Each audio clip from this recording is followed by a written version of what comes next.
தலைவர் சுவாமி நம்மாழ்வார். நம்மாழ்வாருடைய வைபவத்தை வெளியிடுவதற்காகவே அளவந்தார் தன்னுடைய ஸ்தோத்திரத்தினத்திலே மாதா பிதா என்கிற ஸ்லோகத்தை அனுகிரகித்தார். இருப்பினும் இது அடுத்த ஸ்லோகம். அதற்கு முன்னாடி இந்த ஸ்லோகத்தை நாம் அனுபவிக்க வேண்டும். யோனித்ய அச்சுத பதாம்பதி யுக்மரத்ன என்று சொல்லக்கூடிய ஆச்சரியமான ஸ்லோகம். ஆனால் சுவாமி நாராயணன் திருவடிகளே சரணாகதி அனுஷ்டிப்பது பிரதானமா, ராமானுஜர் திருவடிகளே சரணாகதி அனுஷ்டிப்பது பிரதானமா என்றால் இரண்டுமே பண்ணலாம். ஸ்ரீமன் நாராயண திருவடியும் சரணாகதி அனுஷ்டிக்கலாம், ராமானுஜருடைய திருவடிகளும் சரணாகதி அனுஷ்டிக்கலாம். இந்த ஸ்லோகமே சரணாகதியை பற்றி சொல்ல வந்தது. அப்படியானால் எந்த திருவடி உயர்ந்தது? ராமானுஜர் திருவடியா இல்ல நாராயண திருவடியா? நாராயண சதுரக்ஷரி 4 எழுத்துக்கள், ராமானுஜ 4 எழுத்துக்கள். இதை நம்முடைய பெரியோர்கள் சொல்லுவார்கள். சதுரக்ஷத்ரி அப்படின்னு நினைப்பாங்க. இந்த 4 எழுத்தை காட்டிலும் ராமானுஜ என்கிற 4 எழுத்துக்கு வைபவம் அதிகம்னு சொல்வார். நாராயண 4 எழுத்து அஷட்டு 4 எழுத்தா. அதே ராமானுஜ 4 எழுத்து உயர்ந்த நமக்கு மோட்சானந்தத்தை மட்டுமே கொடுக்கக்கூடிய ஆச்சரியமான அந்த 4 எழுத்தான். அப்படி என்றால் இந்த யோனித்ய அச்சுதபதாம்புஜ என்கிற ஸ்லோகத்திலே சுவாமி கூரத்தாழ்வான் ராமானுஜர் திருவடியிலேயே சரணாகதி அனுஷ்டிக்கிறார். இது எதனால் அனுஷ்டிக்கிறார், எப்படி அனுஷ்டிக்கிறார் என்ற விஷயத்தை கடந்த காலக்ஷத்தில் அனுபவிக்க பெற்றோம். இருப்பினும் மறந்து போயிருக்கோம், மறுபடியும் பார்ப்போம்.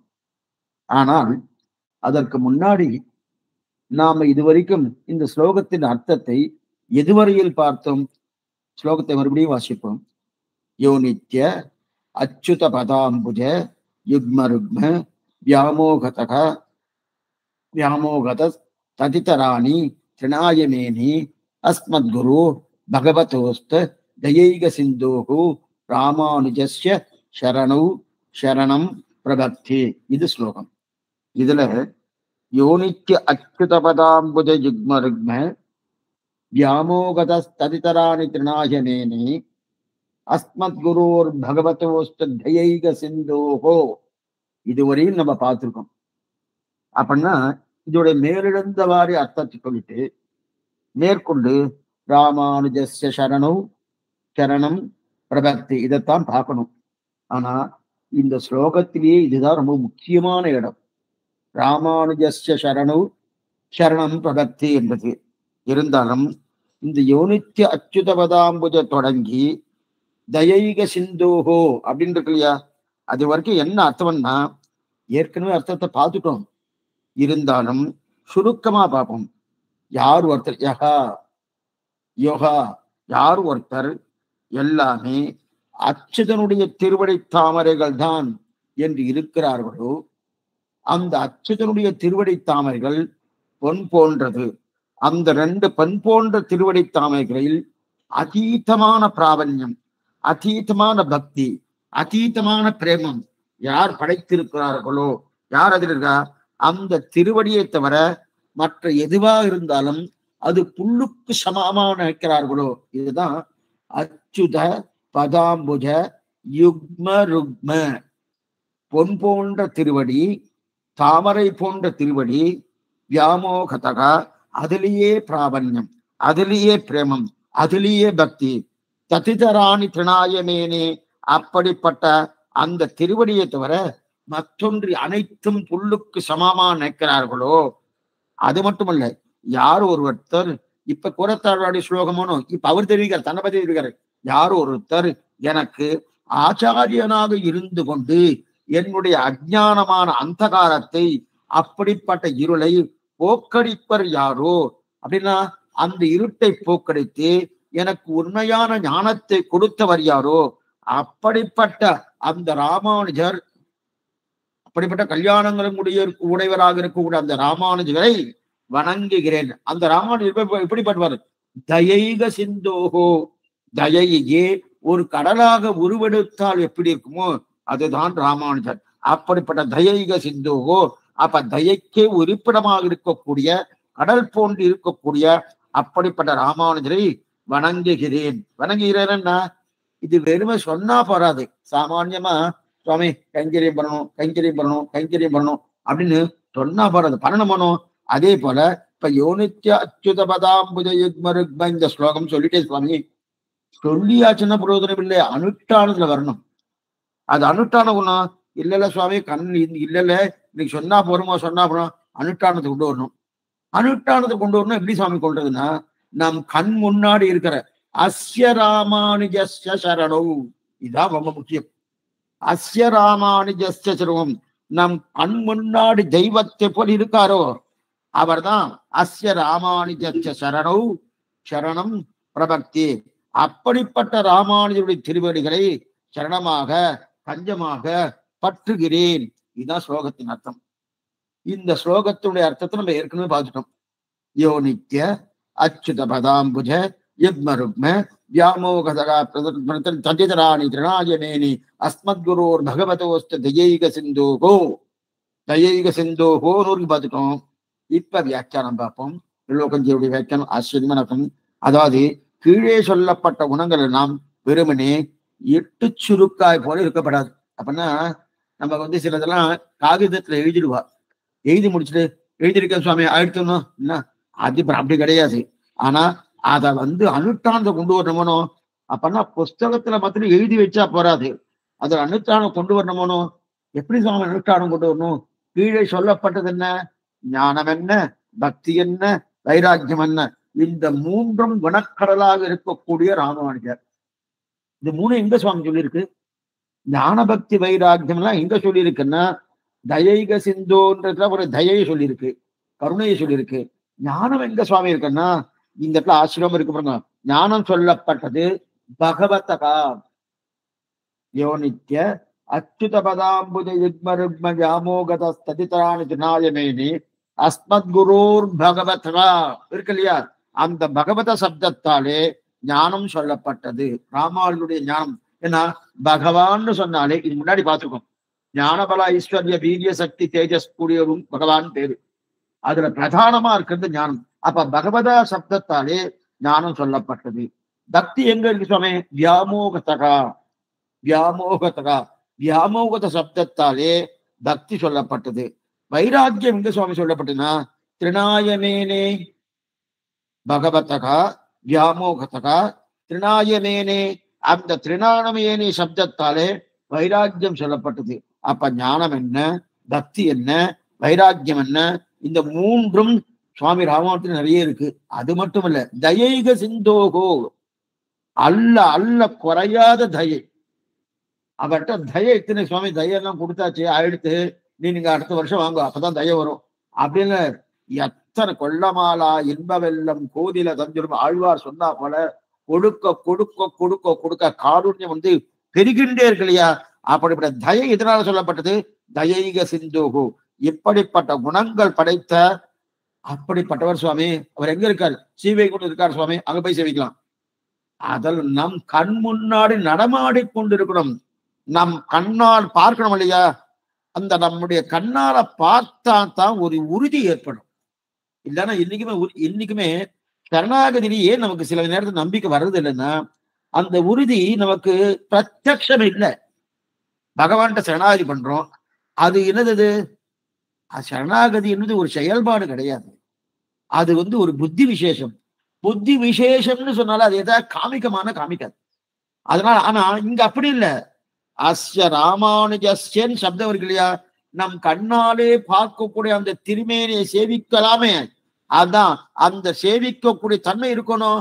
அந்த தன்மை இருந்தாலே நமக்கு ஒரு உறுதி ஏற்படுது. ஓ இருக்காரு, சுவாமி இருக்காரு, சுவாமி திருவடி பலத்தால எல்லாம் கிடைக்க போறது அப்படின்னு இருக்கணும்னா அந்த சப்தம் எங்க இருக்கு? அஸ்ய ராமானுஜஸ்ய, அஸ்ய ராமானுஜஸ்ய அப்படின்னாலே இதோ என் கண் முன்னாடி இருக்கக்கூடிய ராமானுஜரை அப்படின்னு அர்த்தம். என்னுடைய கண் முன்னாடி இருக்க. அப்ப நான் எதில் ஈடுபட்டேன்னா இப்ப ஸ்புரத்தாளர் தெரிவிக்கிறார். என்ன தெரிவிக்கிறான்னா, இல்ல அவருடைய ஞானம் அபாரமா இருக்கு, அவருக்கு தயை அபாரமா இருக்கு, அவருக்கு பக்தி அபாரமா இருக்கு, அவருக்கு வைராக்கியம் அபாரமா இருக்கு. அதனால ஞானம் என்ன, பக்தி என்ன, வைராக்கியம் என்ன, தயை என்ன, இதெல்லாத்திலும் நான் ஈடுபட்டேன்னா இல்லைன்ட்டார். இதெல்லாம் ஈடுபடலை, இதெல்லாம் சுமாருன்ட்டார். சுமார்னா அவரை ஈர்த்தது எது தெரியுமா? இது நல்லா புரிஞ்சுக்குங்க, ரொம்ப முக்கியமானது. ஏன்னா அவரை ஈர்த்தது ராமானுஜன் ஞானம் நிறைய இருக்கு சுவாமி, அதனால என்னை ஈர்த்துச்சு. அவர்கிட்ட தயை நிறைய இருக்கு, அதனால என்னை ஈர்த்தது. அவர்கிட்ட வைராக்கியம் நிறைய இருக்கு, அதனால என்னை ஈர்த்தது. அவர்கிட்ட அதுக்கு மேல இந்த ஆச்சரியமான பக்தி இருக்கு, அது என்ன ஈர்த்ததுன்னா அதெல்லாம் சுமார்னு சொல்லிட்டார். புறத்தாழ சொல்றது அதெல்லாம் சுமார். அப்ப ஈர்த்தது எது சுவாமி? அவரிடத்துல போனோம் அந்த திருவடியை தவிர மற்றொரு திருவடியெல்லாம் தேவையே இல்லையே அப்படின்னு தெரியுதானோ. திரிகத விரிஞ்சாதி விரஞ்சித விபூதயகா ராமானுஜ பதாம்போஜ சமாசீன சாரணகான்னு அந்த திருவடி தவிர மற்றொன்னு கிடையாதுன்னு தெரிவிக்கிறார். அப்ப ஈர்த்தது எதுன்னா அவருடைய திருமேனி வடிவடகு காஷாய சூபி கமனீய சிகாநிவேஷம் தண்டத்தையோ பலகரம் விபலோபதீதம் உத்யந்தி ஏசனிபம் உல்லசத் பூர்த்த பொன்றம் ரூபம் தவாஸ்து எதிராஜ சிசோன்மமாகிறேன்னு அந்த திருமேனி வடிவடகு இருக்கு இல்லையா, அந்த வடிவடக்குத்தான் நாங்கள் தோற்றோம். குறத்தாள் அந்த திருவி இந்த மாதிரி செவிக்கிறோமே எம்பாவுடைய ஸ்லோகம். பத்மமெனத்துகள் பைம்பழும் தன் பல்லவமேதின் இல்லை எனக்குதில் இல்லை எனக்குதுன்னு தெரிவிக்கிறாள் இல்லையா. அப்ப அவருடைய தயையோ அவருடைய ஞானத்தையோ கொண்டாடும் அளவிற்கு எனக்கு ஞானம் இல்லை.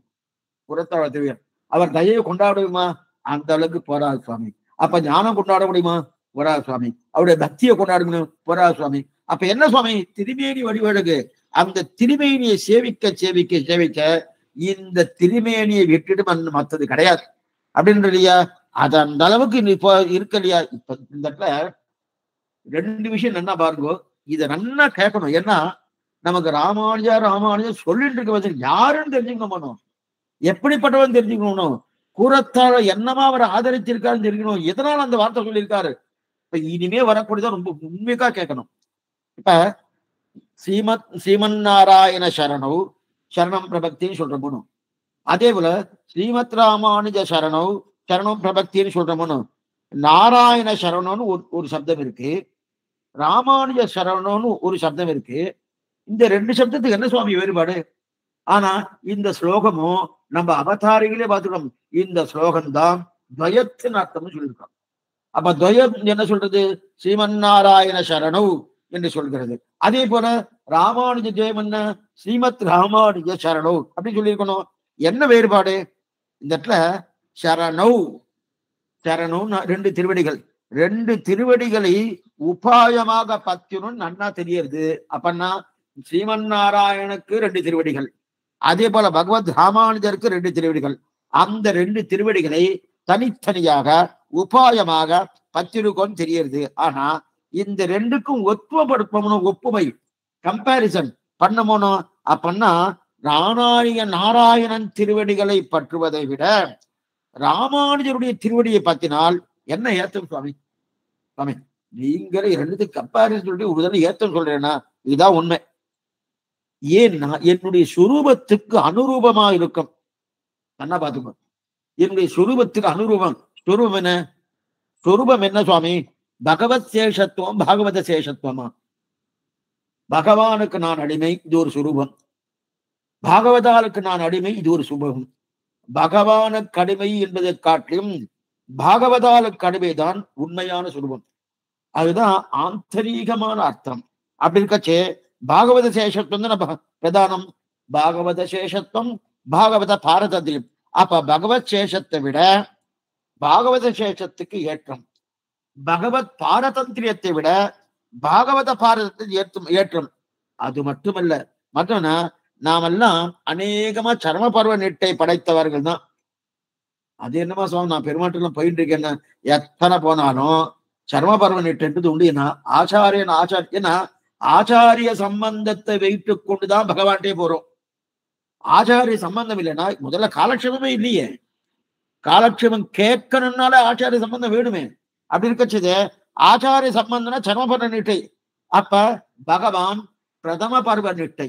அப்ப பிரதம பருவம்ன்றது பகவான், ஆச்சாரியன்றது சர்ம பருவ. அப்ப அவன் திருவடியில் உபாயமாக பற்றுவதை விட பிரதம பருவ நீட்டை என்று சொல்லக்கூடிய பகவான் திருவடியில் உபாயம் பற்றுவதை விட சர்ம பருவ நீட்டை ஆச்சாரியன் இல்லையா அவன் திருவடியை பற்றுவது நம் சொரூபத்துக்கு ஏற்றம், நம் சொரூபத்துக்கு தகுந்தது. ஏன்னா பகவத் சேஷத்துவத்தை காட்டிலும் பாகவத சேஷம் விசேஷம், பகவத் பாரதந்திரியத்தை காட்டிலும் பாகவத பாரதந்திர விசேஷம் சொன்னவனோ அந்த பாகவதாளுக்குள்ள ஒருத்தர் தான் ஆச்சாரியன். நம்ம உடனே பாகவதால் சொன்னோடனே யாரும் நினைக்காதுங்க, அந்த பாகவதாளுக்குள்ளதான் ஆச்சாரியன். அப்ப நாமெல்லாம் நேர சம்பிரதாயத்துக்குள்ள பெருமாள் சேவை அனுஷ்டிப்பதே கிடையாது. பெருமாள் சேவிக்க போறோம்னா ஆழ்வார் ஆச்சாரம் முன்னிட்டு கொண்டுதான் போறோம். அங்க நானா ஆச்சாரம் முக்கியம் அனுஷ்டிக்கிறோம். அதனால பெருமாளை பற்றுவதை விட ஆச்சாரியன் திருவடியை பற்றுவது ரெண்டு வகையில ஏற்றம். ரெண்டு வகையில பெருமாள் இதுக்காக சொல்லியிருக்குன்னா ராமானுஜஸ்ய சரணௌ நாராயண சரணௌ ராமானுஜ சரணௌ ரெண்டு எது சுவாமி ஏற்றம்? நாராயணன் திருவடி ஏற்றமா ராமானுஜ திருவடி ஏற்றமா? ராமானுஜ திருவடி தான் ஏத்தம். எதனால ஏத்தம்? ரெண்டு வகையில ஏத்தம். இந்த இடத்துல பாருங்க, இந்த இடத்துல அடியுடைய ஆச்சாரிய அபிமானத்துக்கு எங்கிறேன் அப்பன்னா என் சுரூபத்துக்கு ஏற்றது ஆச்சாரன் திருவடி பற்றுவது. ஆச்சாரிய அபிமானம் தான் ஒவ்வொரு ஸ்ரீ வைஷ்ணவனுக்கும் முக்கியம். அந்த ஆச்சார அபிமானம் வந்துருச்சுன்னு வச்சுக்கேன் மோட்ச நிச்சயம். சரி, அப்ப அதுதான் சொரூபத்துக்கு ஏற்றது. ஆச்சாரின் திருவடியை பற்றுவதுதான் பிரதானம். இது முதல் நிலை. இரண்டாவது, ஆச்சாரின் திருவடி என்ன பண்ணுனா சுலபமா வேலையை முடிக்கும். சுலபமா நம்முடைய வேலையை முடிச்சு கொடுக்கும். அப்பனா என்ன அர்த்தம்? நிச்சயம் மோட்சம் நிச்சயம் என்றது உண்டு. என்ன பாருங்க, மோட்சம் நிச்சயம் என்றது உண்டு ஆச்சாரின் திருவடியை பத்தினா.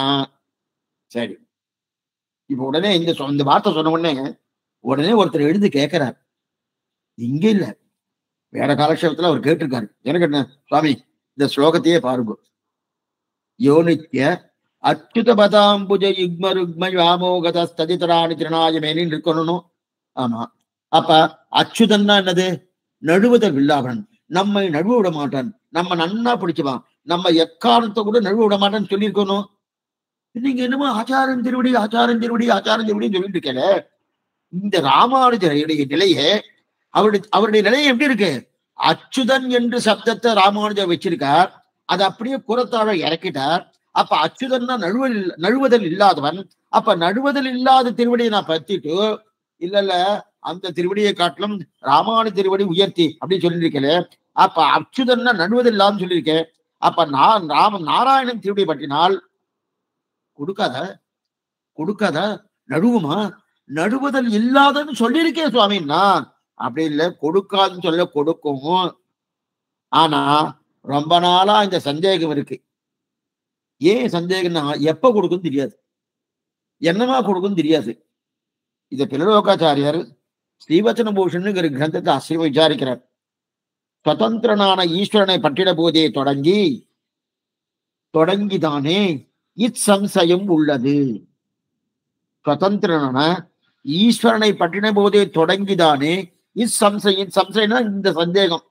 ஸ்ரீவச்சன பூஷன் விசாரிக்கிறார். என்னன்னா ஈஸ்வரனும் சுதந்திரன்னு சொன்னாலும் அவனுடைய விருப்பம்.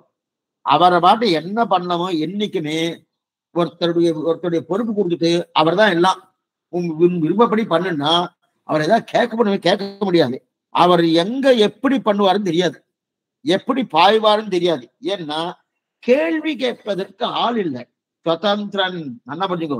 சுதந்திரனா கொடுத்தாலும் கொடுக்கலாம், கொடுக்காமல் போனாலும் போடலாம், தடுத்தாலும் தடுக்கலாம், என்ன வேணா பண்ணலாம். ஆனா சுவாமி ராமானுஜர் பரதந்திரன். சுதந்திர நிலை வேறு, பரதந்திர. அங்கதான் ஸ்ரீவச்சன பூஷன் ஒன்று பார்த்துக்கணும். பரதந்திர சேஷி சுதந்திர சேஷின்னு பேரு.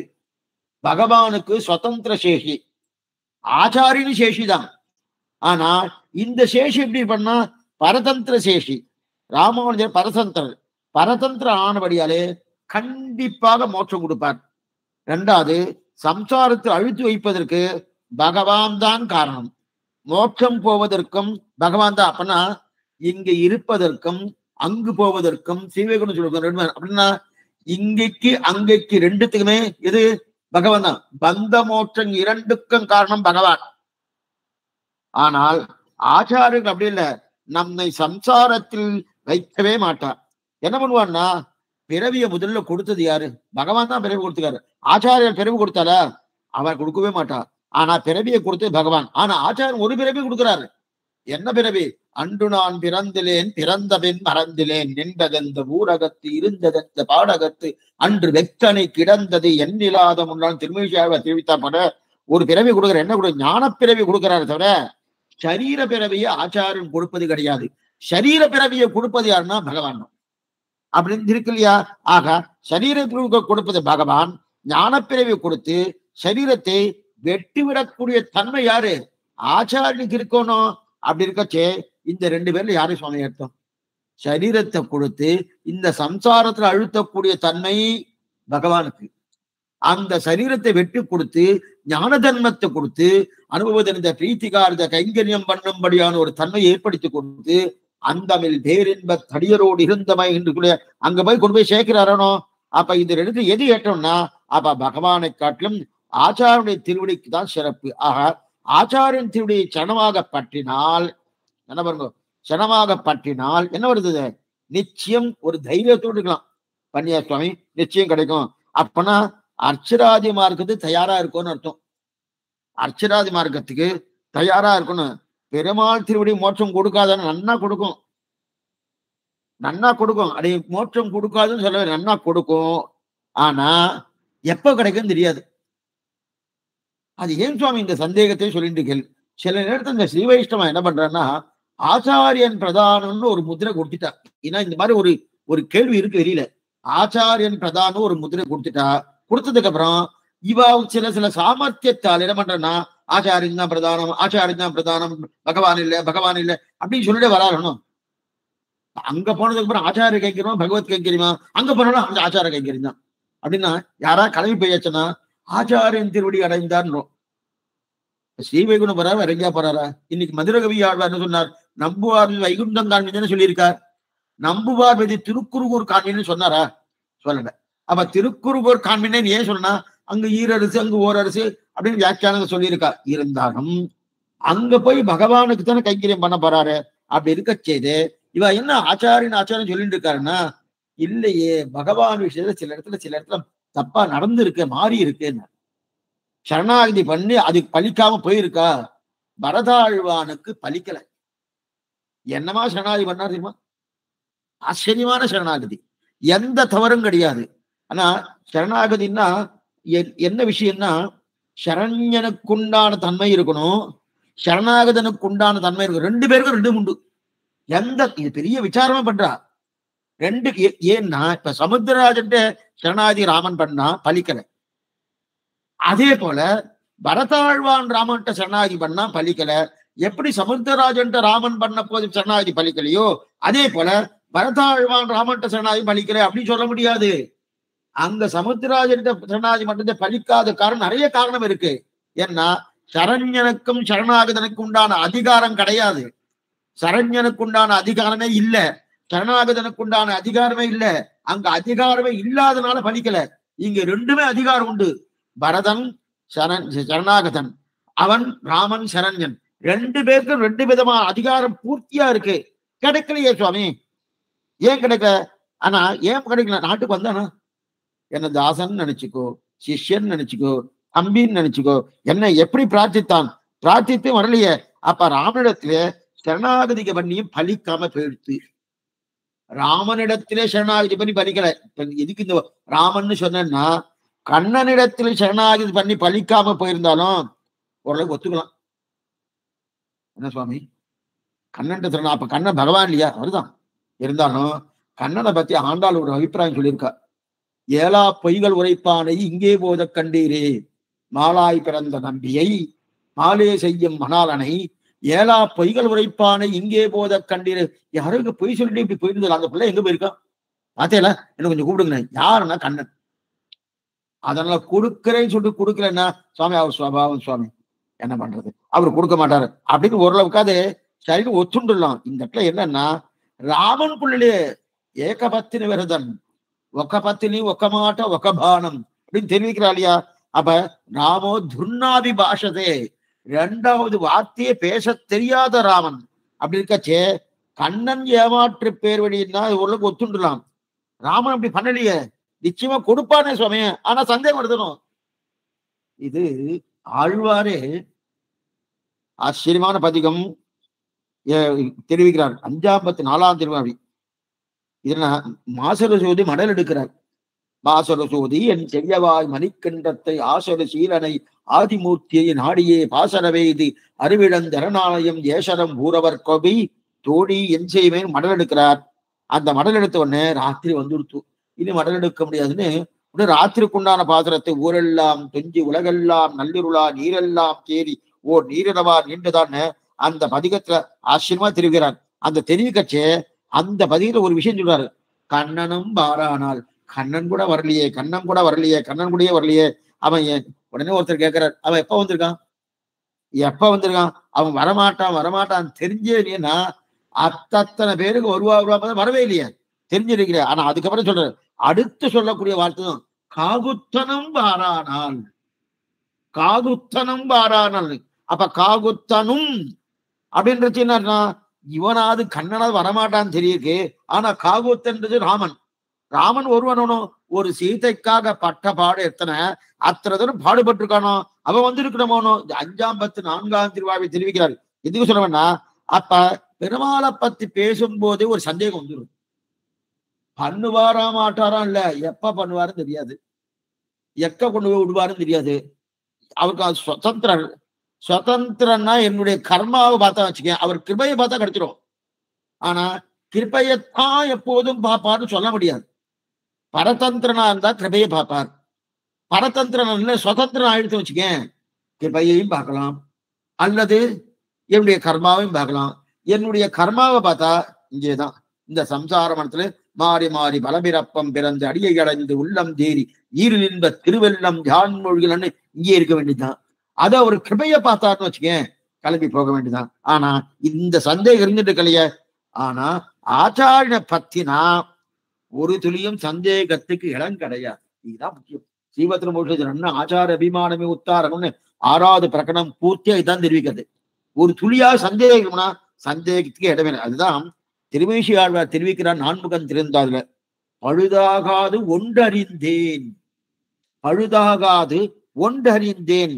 பழுதாகாதுன்னா வீணாகாது. என்ன சுவாமி வீணாதுன்னா, ஆச்சாரின் திருவடியில் பற்றினா கண்டிப்பா சரணாகதி வீணாகாது. நல்லா புரிஞ்சுக்கோ. ஆச்சாரின் திருவடி பத்தியாச்சு. அது மட்டும் இல்ல, இன்னைக்கு பத்தி இருக்கேன், எப்ப சுவாமி கிடைக்கும், நேற்றுக்கு கிடைச்சிட்டு. அது என்ன சுவாமி முன்னாடியே ரிசர்வேஷன்ல பண்ணிட்டாருன்னா, அந்த அளவுக்கு ஆச்சார திருவடிக்கு ஒரு பிராவன், அந்த அளவுக்கு ஒரு மெய்ப்பாடு. அதே கூவிக்கொள்ளும் காலம் இன்னும் குறுகாதோ, சரணாதி ஆயிடுத்து, எப்ப கிடைக்கும் எப்ப கிடைக்கும் எப்ப கிடைக்கும் காத்துட்டே இருக்காரு ஆழ்வார். மதுரகவி ஆழ்வார் நான் மேவினேன் அவன் பொன்னடி மெய்மையே எப்பவோ கிடைச்சி தெரிவிக்கிறார் இல்லையா. அப்ப இது தெரிவிக்கிறார் பழுதாகாதுன்னு தெரிவிக்கிறார் இல்லையா. அப்ப 4முகன் திருவந்தாதுல இதுல பழுதாகாது அப்படின்னாரு. அப்பனா ஆச்சாரிய சரணாகதி பழுதாகாதுன்னாரு. அதுல இன்னொரு பாசனம் என்ன தெரியுன்னா, மாராய இதெல்லாம் ஸ்ரீபத்ரம் உள்ள எடுத்திருக்காரு.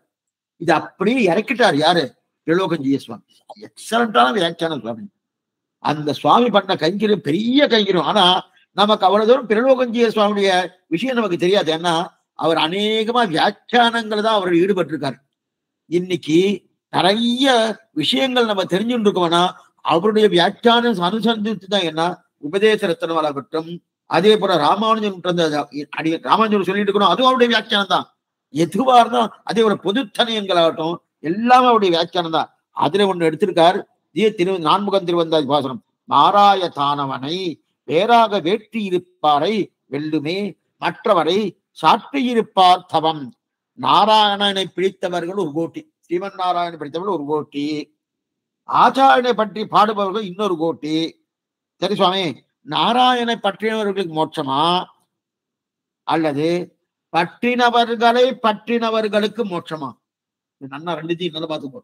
நாராயணனை பற்றினவர்களுக்கு மோட்சமா அல்லது நாராயண இன்னார் பற்றினார், அந்த பற்றினவர்களுக்கு மோட்சமா? இந்த ஆழ்வாரே தெரிவிக்கிறார். 6ஆம் 10 கடைசியில பாருங்க, அகலகில்லேன் இறையம் என்று இருக்கு இல்லையா, அந்த இடத்துல பாருங்க அகலகில்லே. இந்த பாட்டு எடுக்கணும் நம்ம சிவசில் போயிடும். இந்த பாட்டுல இந்த அர்த்தத்தை சொல்லியிருக்கார்.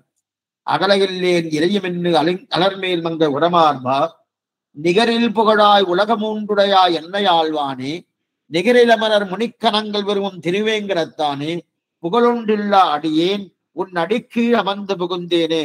அடிக்கீழ் இந்த பாட்டு, அடிக்கீழ் அமர்ந்து புகுந்து அடியீர் வாழ்மின் என்றன் அருள் கொடுக்கும் படிக்கீழ் இல்லா பெருமானை பழனக்குருகூ சடகோபன் முடிப்பான் சொன்ன ஆயிரத்தில் திருவேங்கடத்துக்கு பத்தும். இந்த சப்தம் தான் முக்கியம். பிடித்தார் பிடித்தாரை வீட்டிருந்து, பகவானை பிடித்தார், அந்த பிடித்தவரை பிடித்தாரை வீட்டில், பிடித்தார் பிடித்தாரை வீட்டிருந்து பெரியவானுள் நிலாவு வரேன்னு இது பாசனம். அப்பனா பெருமாளுடைய திருவடிகளை பிடித்தவர் ஒருத்தர், அவர் திருவடிகளை பிடித்தார் பிடித்தாரை வீட்டிருந்து, பிடித்தார் பிடித்தாரை பிடித்தார். அப்ப பெருமாள் திருவடிகளை ஒருத்தர் பிடித்தார், அவர் திருவடிகள் இன்னொருத்தர் பிடித்தா இல்லையா? அப்ப நேரே பிடித்தால் வைகுண்டமா சுவாமி, நேரே பிடித்தால் வைகுண்டமான்னு சந்தேகம் சுவாமி. ஆனா பிடித்தாரை பிடித்தார் நிச்சயம் உண்டு. அந்த பிடித்தாரை பிடித்தாருங்கிற சப்தம் தான் இங்க எங்க அடிக்கீழ் அமர்ந்து புகழ்ந்து பாசுரத்தை வச்சிருக்க 6ஆம் 10ஆம் திருவாய்மொழி 11வது பாசம் தெரியலையா? அப்ப யாரெல்லாம் நாராயண் நேரா ஸ்தோத்திரம் பண்றாலோ அவருக்கு ஜெயிக்கும்னு சொல்ல முடியுமா சுவாமி? அவர் நிச்சயம் உண்டானா? மற்றவரை சாத்தி இருப்பார் தவம் நான்முகன் திருவந்தாதி திருமேசி ஆழ்வார். அப்படின்னா அந்த பக்தர்களை யாரெல்லாம் ஸ்தோத்திரம் பண்றாலோ பக்தர்களை, அப்படின்னா அடியார் அடியார் தம்மடியார் அடியார் தமக்கடியார் அடியார் அடியார் அடியோங்களை யாரெல்லாம் ஸ்தோத்திரம் பண்றாங்களோ அவர்களுக்கு என்ன பண்றது? அவர்களுடைய தபஸ் பக்தர்கள் ஸ்தோத்திரத்தை கூட ஜெயிச்சு விடும். இதுல தபஸ் என்னன்னா இப்ப பெருநாளை பற்றினவர்களே பற்றினவர்களுக்கு ஏற்றம். அப்பனா பகவான் திருவடியை பத்திருக்கா, அந்த திருவடியை யார் பத்திருக்காலோ அவா திருவடியை பத்தணும். பையிலும் திருவிடையார் எவரேலும் அவர் கண்டீர் பையிலும் பிறப்பிடதோறு என்மையாலும் பரமனேன்னு தெரிவிக்கிறது. அப்ப பகவான் திருவடியை பற்றின பாகவதால், அந்த பாகவதால் திருவடியை யார் பற்றுகிறார்களோ அவர்களுக்கு தான் மோட்சம் நிச்சயம் சின்னம் தெரிவிக்கிறார். அப்ப பகவான் திருவடியை பற்றினவருக்கு பிரியத்துக்கு ஒரு விஷயம் சொல்றேன். இது நடந்த சரித்திரம். இதையும் சீவச மொழி எடுத்திருக்கார். தொட்டியம் திருநாராயணபுரம் ஸ்ரீரங்கத்து பக்கத்துல ஒரு திவ்யதேசம். திவ்யதேசம் 108 கிடையாது, அது அபிமான ஸ்தலம்னு வச்சுக்கோ. அந்த திவ்யதேசத்துல யாரோ சில விஷயங்கள் பெருமாளுக்கு நெருப்பி வச்சுட்டான். அந்த பிம்பம் எரியிருச்சு. பிள்ளை திருநூறு அரையர்னு ஒரு சுவாமி அந்த காலத்துல தொட்டியம் திருநாராயணபுரம் அப்படி அந்த அரையர் சுவாமி என்ன பண்ணாரு, இந்த மாதிரி விஷயங்கள்லாம் இந்த மாதிரி நெருப்பி வச்சுட்டால பகவானை ரட்சிக்கணும்னு சொல்லி நேர போய் பெருமாள் அப்படியே அணைச்சு விட்டார். நெருப்பா இருக்கு, அணைச்சுட்டாருன்னா பிராணம் போறது. அவர் பிராணம் போறதுன்னு தெரிஞ்சு அணைச்சுட்டார். இது எங்க எடுத்திருக்காருன்னா கைங்கரியத்துக்கு ஒவ்வொன்றும் எடுத்திருக்காரு. இளைவருமாலை போல, பெரிய பிள்ளை திருநூறு அரையரை போல, ஜட்டாயு போல எடுத்திருக்காரு. சிந்தையந்தியை போல அதுல பிள்ளை திருநூறு அரையர் எடுத்திருக்காரு. அப்ப அவர் அணைச்சுட்டாருனோ, அணைச்சோன்னு பிராணம் போயிட்டு அவருக்கு பிராணம். என் பர்த்தா போயிட்டாரு என்ன தர்மபத்தினி, அவருடைய தர்மபத்தினி இருப்பாளனோ, அந்த தர்மபத்தினி என்ன பண்ணா, பெருமாளை ரட்சிக்கதே என் பர்த்தா போயிட்டாரு அப்படின்னு இவர் எப்படியா ரட்சிக்க அவ போய் அணைச்சு விட்டா, அவளுக்கும் பிராணம் போயிடுச்சு. தாயாரும் தகப்பனாரும் போயிட்டாங்க, பிள்ளைகள் 2 பேர் இருந்தா அந்த 2 பேரையும் அணைச்சு விட்டா, அவளுக்கும் பிராணம் போயிடுச்சு. 4 பேருக்கு பிராணம் போயிடுச்சு. 4 பேரும் மோட்சத்துக்கு போறார். ஆனா இதுல யார் முன்னாடி போனா யார் பின்னாடி போனா தெரிஞ்சுக்கோ. 2 குழந்தைகள் முன்னாடி போயிட்டா, 2 குழந்தைகள் மோட்சத்துக்கு முன்னாடி போயிட்டா. ஏன்னா பிடித்தாரை பற்றி. அதான் இது பிடித்தார் பிடித்தா பிள்ளை திருநூறைய பகவான் திருவடியை பத்திட்டு இருக்கார். அந்த பகவான் திருவடியை பற்றின பிள்ளை திருநறையுடைய திருவடியை அவருடைய தர்மபத்தினியாமல் பற்றினாள். அந்த பாகவதாலை பத்தின 2 குழந்தைகள் இருக்காரோ அவளும் முன்னாடி. அப்ப அவளுக்கு தான் முதல்ல மோட்சம். அந்த 2 பேரும் முதல்ல மோட்சத்துக்கு போயிட்டா, அடுத்து ஒரு 2 நிமிஷம் கழிச்சு அடுத்து இருக்கக்கூடிய தாயாருக்கு மோட்சம். அடுத்து கடைசியில தான் யாருக்கு? பிள்ளை திருநூறு அரையருக்கு மோட்சம். இத்தனைக்கும் அவர் தான் முதல்ல போனவர். முதல்ல போய் பகவானை ரட்சிக்கணுன்ற எண்ணம் ஏற்பட்டு அவர் போயிருக்காரு. ஏன்னா பகவானுடைய திருவடியை பத்தினா சந்தேகம் தாமசம் தான். ஆனா ஆச்சாரியின் திருவடியோ பகவதால் திருவடி வச்சேக்கலாம் உடனே அடுத்த க்ஷணமே இந்த இடத்துல பாருங்க, அடுத்த க்ஷணமே இது நடக்கிறதுனோ அதைத்தான் இங்க தெரிவிக்கிறார். அந்த படினா அப்ப பெருநாளை பற்றினவர்களுக்கு பின்னாடி மோட்சம், அந்த பற்றினவர்களுக்கு முன்னாடி மோட்சம் தெரிவிக்கிறார் இல்லையா? அப்ப அரையர் சுவாமி யாரை பற்றினார்களோ அவருக்கு சீக்கிரமே முக்தி கிடைச்சதுனோ அதைத்தான் இங்க தெரிவிக்கிறார். பிடித்தாரை பற்றி பிரியவானுள் நிலாவு வந்திருக்கிறது. இதுதான் ஆச்சாரியனுக்கு உண்டான வைபம். அப்ப ஆச்சாரியன் சொன்னாலே நிச்சயம் நிச்சயம் நிச்சயம் என்னது நமக்கு முக்தி நிச்சயம் என்று தெரியாது. பகவான் நிச்சயம் இல்லைன்னு சொல்லல, எப்பன்னு தெரியும், எந்த நிலையும் தெரியாது. இதைத்தான் திருவரங்கத்தை தெரிவிக்கிறார். ஆச்சரியமான பாசுரம் ராமானுஜம் இருந்தாலே, நின்றவன் கீர்த்தியும் நீள்புரலும் நிறவேங்கட பொற்குண்டமும் வைகுந்த நாடும். இனி நிறைய இந்த மாதிரி ராமானுஜம் இருந்தா பாசுரமே எடுக்கிறார் தன்னுடைய வியாக்கியானத்துல. நின்றவன் கீர்த்தியும் நீள்புரலும் நிறவேங்கட பொற்குண்டமும் வைகுந்த நாடும் குழவிய வார்க்கடலும் உந்தனுக்கு எத்தனை இன்பம் தரும் உன்னினை மலர்ந்தால் எந்தனுக்கும் அது ராமானுஜா இவை ஈந்தருளேன்னு தெரிவிக்கிறார். பரத்வம் என்ன, வியூகம் என்ன, விபவம் என்ன, அந்தர்யாமித்துவம் என்ன, அர்ச்சை என்ன, இந்த அஞ்சும் ராமானுஜருக்கு எத்தனை மேன்மை கொடுக்குமோ. ஏன்னா அவர் பரத்வத்திலே அவருடைய நெஞ்சு போகும், வியூகத்திலே நெஞ்சு போறது, விபவத்துல நெஞ்சு போறது, அந்தர்யாமில நெஞ்சு போறது, அர்ச்சையில நெஞ்சு போறது. இதெல்லாம் எத்தனை மேன்மை ராமானுஜர் கொடுக்குமோ. இந்த 5 பிரகாரத்தை அத்தனை ஆசையான். பரத்வம்னா ஒரு ஆசை, வியூகம்னா ஒரு அத்தனை ஆசை இருக்குமோனோ.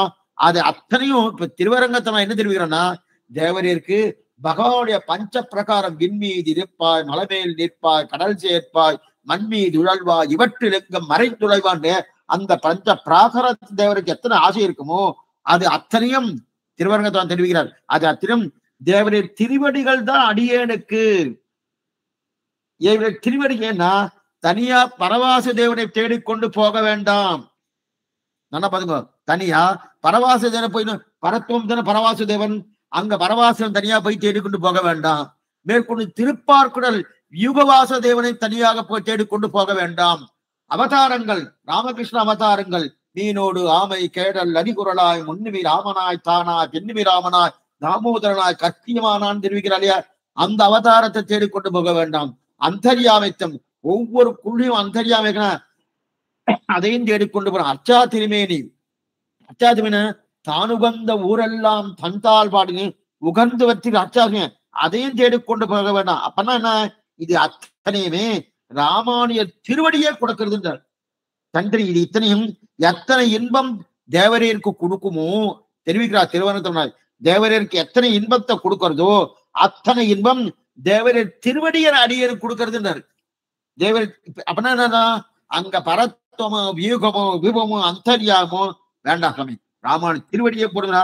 அப்ப ராமானு திருவடியை கொடுத்தா பஞ்ச பிராகாரத்தின் நிலை கொடுத்ததாக அர்த்தம்.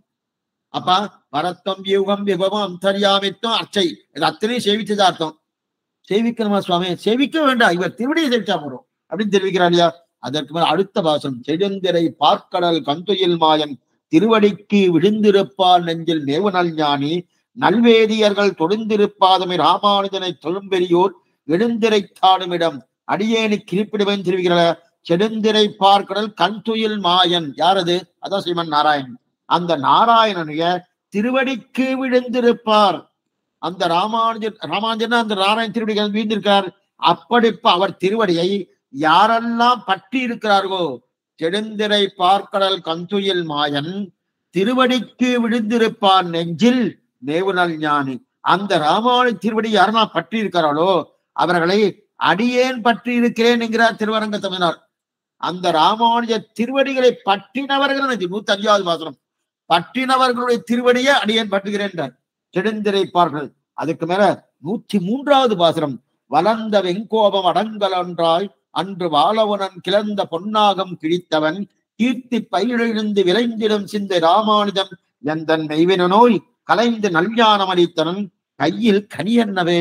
வளர்ந்த வெங்கோபம் அடங்கலன்றாய் இரண்ய கசிப்புடைய மார்பகத்தை கிழித்தானோ, அந்த கிழித்து நரசிங்கனை போற்றினானோ, அந்த போற்றக்கூடிய அந்த நரசினையை அவருடைய கீர்த்தியை உலகமெல்லாம் பரப்பினார்.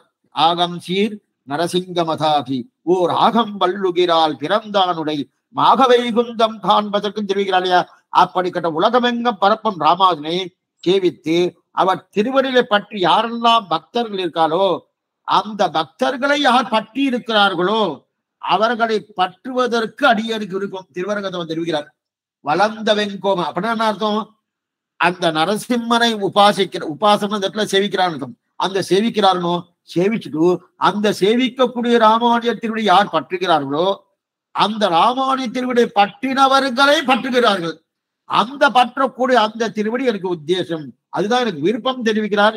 இது 103வது பாசுரத்துல. ஏன்னா யாரெல்லாம் பக்தர்கள் இருக்காரோ அந்த பக்தர்கள் பற்றி இருக்காரோ அப்படிப்பட்ட ஏற்றம் படைத்தவர் தெரிவிக்கிறார் இல்லையா. எதுக்கு சொல்ல வந்தேன்னா, இந்த மாதிரி பெருமாளை பற்றதை விட யாரை பற்றது, ஆச்சார பற்றது ஏத்தம். இது திருவள்ளுவர் தன்னுடைய பாசுரத்திலே தெரிவிக்கிறாரு. மற்றவரை சாத்தியிருப்பார் தவம், மற்றவரை சாத்தி இருப்பார் தவம். தவம் தவம்னா தபஸ் சொல்றவனும். தபஸ்னா இங்க காட்டுல போய் தபஸ் பண்ண சொல்லவில்லை. தவம்னா அந்த இடத்துல என்னன்னா சரணாகதின்னு பேரு, பிரபக்தி சரணாகதி. அதான் இது எங்க இருக்குன்னா 10ஆம் 10 4ஆம் திருவாய்மொழி. 10ஆம் 10 4ஆம் திருவாய்மொழியில என்ன ஆச்சரியமான பாசுரம். அந்த பாசுரம் முதல்ல தெரிவிக்கிறார். சார்வே தவ நெறிக்கு தாமோதரம். அந்த இடத்துல தபம் அப்படின்ற சப்தத்துக்கு நம்பில்ல பண்ணி பண்ணி வியாக்கியானம். அந்த சரணாகதி. சார்வே தவ நெறிக்கு தாமோதரன் தாள்கள், தவநெறிக்கு தாமோதரன் தாள்கள் தவநெறின்னு தெரிவிக்கிறார் இல்லையா. அப்ப சரணாகதி. மாராயத்தாரவனை ஏனாய ஏத்தி இருப்பார். நரசிம்மன் திருவடிகளை சரணாகதி அனுஷ்டிப்பவர்களை ஜெயிக்குமே அப்படின்னா, அந்த பக்தர்களை திருவடிகள் யார் சரணாகதி பண்ணுகிறார்களோ அவர்கள் ஜெயித்து விடுவார்கள் தெரிவிக்கிறாயா. அப்பன்னா பக்தனையே உபாயமாக பற்றலாம். பகவான் இல்ல, பக்தனையே உபாயம்னா பக்தனையே உபாயமா பாத்துறான். ஆமே, இந்த பகவதா திருவடி உபாயம் பத்துன்னு இருக்கேன், கிடைக்குமா? புருஷார்த்தமாவும் பத்தலாம். இதுவே புருஷார்த்தம். அப்ப பிராப்திய பிராபகம் ரெண்டுமே பாகவதால். அதே போல அது உபாயம் ரெண்டுமே ஆச்சாரம் தாராளமா இருக்கணும். ஏன்னா இப்ப கூறத்தாழ்வாருக்கு என்னன்னா தவமே தபசை எம்பெருமானார் திருவடி தான். அதைத்தான் இங்க திருவியாரு. அஸ்ய ராமானுஜஸ்ய சரணோ சரணம் பிரபலக்தி. ஏன்னா ஆச்சாரியனிடத்தில் அபிமானத்தோடு இருக்காரணும். ஆச்சாரணத்துல அபிமானத்தோடு இருக்காரணும். சரி சுவாமி, ஆச்சாரணத்துல அபிமானம் ஆச்சாரிய அபிமானம்னா என்னது? இந்த அநேகமா இது நிறைய பேருக்கு சந்தேகம் வரும். ஆச்சார அபிமானம்னா நாம அவர்கிட்ட அபிமானமா இருக்கணும் சுவாமி. அந்த அபிமானத்தோடு இருக்கணும். அவரை என்ன பண்ணாலும் அந்த கைங்கரியம் பண்ணிட்டே இருக்கணும். கைங்கரியம் பண்ண பண்ண பண்ண பண்ண நமக்கு அபிமானம் ஏறும். அபிமானம் ஏற ஏற அதுதான் சுவாமி அபிமானம். அந்த அபிமானத்தை இங்க சொல்லல. அந்த அபிமானத்துல ஆச்சார அப்படின்னா ஆச்சார இடத்துல நான் அபிமானமா இருக்கிறது ஆச்சார அபிமானமா, அல்லது ஆச்சாரன் நம்மிடத்துல அபிமானமா இருக்கிறது ஆச்சார அபிமானமா? இந்த ரெண்டு இருக்கு. நாம் ஆச்சாரன்ட்டு அபிமானமா இருக்கோம், இது ஆச்சார அபிமானமா, அல்லது ஆச்சார நம்மிடத்துல ஒரு அபிமானம் வச்சிருக்காரோ அது ஆச்சார அபிமானம்னா? இந்த ரெண்டுல நாம வச்சிருக்கக்கூடிய அபிமானம் நிறைய பேர் வச்சுட்டு இருப்பா. ஆயிரக்கணக்கான பேர் சிஷியால் இருக்கா வச்சுக்க, அத்தனை பேரும் அபிமானம் வச்சுட்டு இருப்பா. அது ஆச்சாரிய அபிமானம் இல்லை. அப்ப ஆச்சாரிய அபிமானம்னா ஆச்சாரன் நம்மிடத்தே தன்னுடைய அபிமானத்தை காட்டணும். பாடம் இப்பதான் கொஞ்சம் மூச்சு வந்து சுவாமி. அப்பனா நாம ஆச்சாரியன் பேர அபிமானம் வைக்க வேண்டிய அவசியம் இல்லை. என்ன புரிஞ்சுக்குவோம் இல்ல? ஏன்னா ஆச்சாரியன் தானே மேல அபிமானம் வைக்கணும். அதனால அதுதான் ஆச்சாரிய அபிமானம். ஆமா, அப்ப நான் வைக்க வேண்டாமோ? நீர் ஒழுங்கா ஆச்சார அபிமானம் வைத்திருந்தா தான் அவர் அபிமானமே வைப்பார். இப்ப ஆச்சாரம் உண்டு அபிமானம் இல்லேன்னு வந்துட்டு வச்சுக்க, இல்லைன்னா போச்சு, உம்மிடத்துல சரியில்லைன்னு அர்த்தம். நீ சரியா இருந்தா ஆச்சாரிய அபிமானம் தன்னடையே கிட்ட போறது. ஆச்சாரிய அபிமானம் நமக்கு கிடைக்கிறதுனால அர்த்தம் குற்றம் நம்மிடத்துல. நம்ம என்ன நினைக்கிறோம், அவர் தான் என் மேல அபிமானம் வைக்கணும், அதனால இந்த குற்றம் என்கிட்ட இல்லைன்னு, குற்றம் என்கிட்ட இருக்கு. அப்ப ஆச்சார அபிமானம் தான் பிரதானம். இத திரிலோகாச்சார் தெரிவிக்கிறார். ஏன் ஆச்சார அபிமானம் பிரதானம்னா, சுவாபிமானத்தாலே எக்ஸலண்டான வார்த்தை, எல்லாமே ஸ்ரீவச்சன பூஷணம். ஆனா முன்னாடி எல்லாம் பார்த்திருக்கோம். சுவாபிமானத்தாலே ஈஸ்வர அபிமானத்தை குலைத்து கொண்ட இவனுக்கு ஆச்சாரிய அபிமானம் கூடிய வேறு கதி இல்லை. இவனுக்கு ஒரு அபிமானம், சுவாபிமானம், செருக்கு, சுவாதந்திர அபிமானம். அது என்னமா நான் பார்த்துக்க மாட்டேன்னா, எனக்கு சக்தி இருக்கு, ஞானம் இருக்கு, ஜீவாத்மா ஞானமயன் ஆனந்தமயன் வேற சொல்லியிருக்கு. அப்படி என்ன நானே ரட்சித்துக் கொள்வேனே என்கிற அபிமானம் வந்துச்சு வச்சுக்க. அந்த அபிமானம் வந்தாலே பகவான் தன்னுடைய அபிமானத்தை விட்டுறான். அவன் நம்ம மேல அபிமானம், ஆச்சார அபிமானத்தை போல பகவத் அபிமானம் இருக்கு. பகவான் நம்ம மேல அபிமானம் வைக்கிறான். அந்த அபிமானம் எப்ப நினைச்சு நிற்கும்னா, நாம் பகவான் மேல அபிமானம் வைக்கணும். என்ன அபிமானம் சுவாமி? என்னை ரட்சித்துக் கொள்வதில் எனக்கு அன்வயம் இல்லை, ஸ்வரக்ஷனே சுவான்வயம் ஒழிகை. என்னை ரட்சித்துக் கொள். என உன்னால் அல்லால் யாவராலும் ஒன்றும் குறைவேண்டேன். நீயே என்னை ரட்சிப்பாய். உன்னுடைய சொத்தை, அந்த சொத்தை அனுபவிக்க கூடியது, அந்த சொத்தை பெற வேண்டியது, அந்த சொத்து உனக்காக இருக்கு. தனக்கேயாக எனக்கு கொள்ளு மீது எனக்கே கண்ணனை யான்கொள் சிறப்பேன்ற அந்த அபிமானம் வந்துட்டுன்னா பகவான் நம்ம அபிமானிக்கிறார். அந்த அபிமானம் எப்ப போயிடும்னா, இல்ல இல்ல சுவாமி, அவர் என்ன பண்றது, நானே பாத்துக்கிறேன். நானே மரமா செடியா கொடியா, எனக்கு 6 அறிவு இருக்கு. அதுவும் எப்படிப்பட்ட 6 அறிவு? அநேகமெல்லாம் மேடையெல்லாம் பேசுறா பாருங்க, இந்த ஞானம் இருக்கு, இந்த புத்தி இருக்கு, அந்த புத்தி இருக்கு, பகுத்தறிவு அப்படின்னு. பகுத்தறிவுனா என்னன்னு, பகுத்து அறிதல், பிரித்து பார்க்கக்கூடிய அறிவு. அந்த பிரித்து பார்க்கக்கூடிய அறிவுன்னு என்ன தெரியுமா? சரீரம் வேறு ஆத்மா வேறு அப்படின்னு பிரித்த பார்க்கக்கூடிய ரெண்டையும் ஒன்னா வச்சிருந்தானே பார்த்துட்டு இருக்கோம். சரீராத்மா, இந்த சரீரமும் ஆத்மாவும் ஒண்ணு வந்து விட்டுனாலே தேகாத்மா அபிமானம் பேரு. அதுதான் சுவாதந்திரியம். தேகாத்மா அபிமான சுவாதந்திரம் வந்தாலே போச்சு. அந்த நிலை இருக்கப்படாதுனோ. அப்ப அந்த பகுத்தறியறவனோ இல்ல இல்ல என்கிட்ட நிறைய இருக்குன்னு நினைக்கிறாளையா. அப்ப சுவாபிமானம், தன்னுடைய அபிமானத்தாலே ஈஸ்வர அபிமானம் கொலையிறது.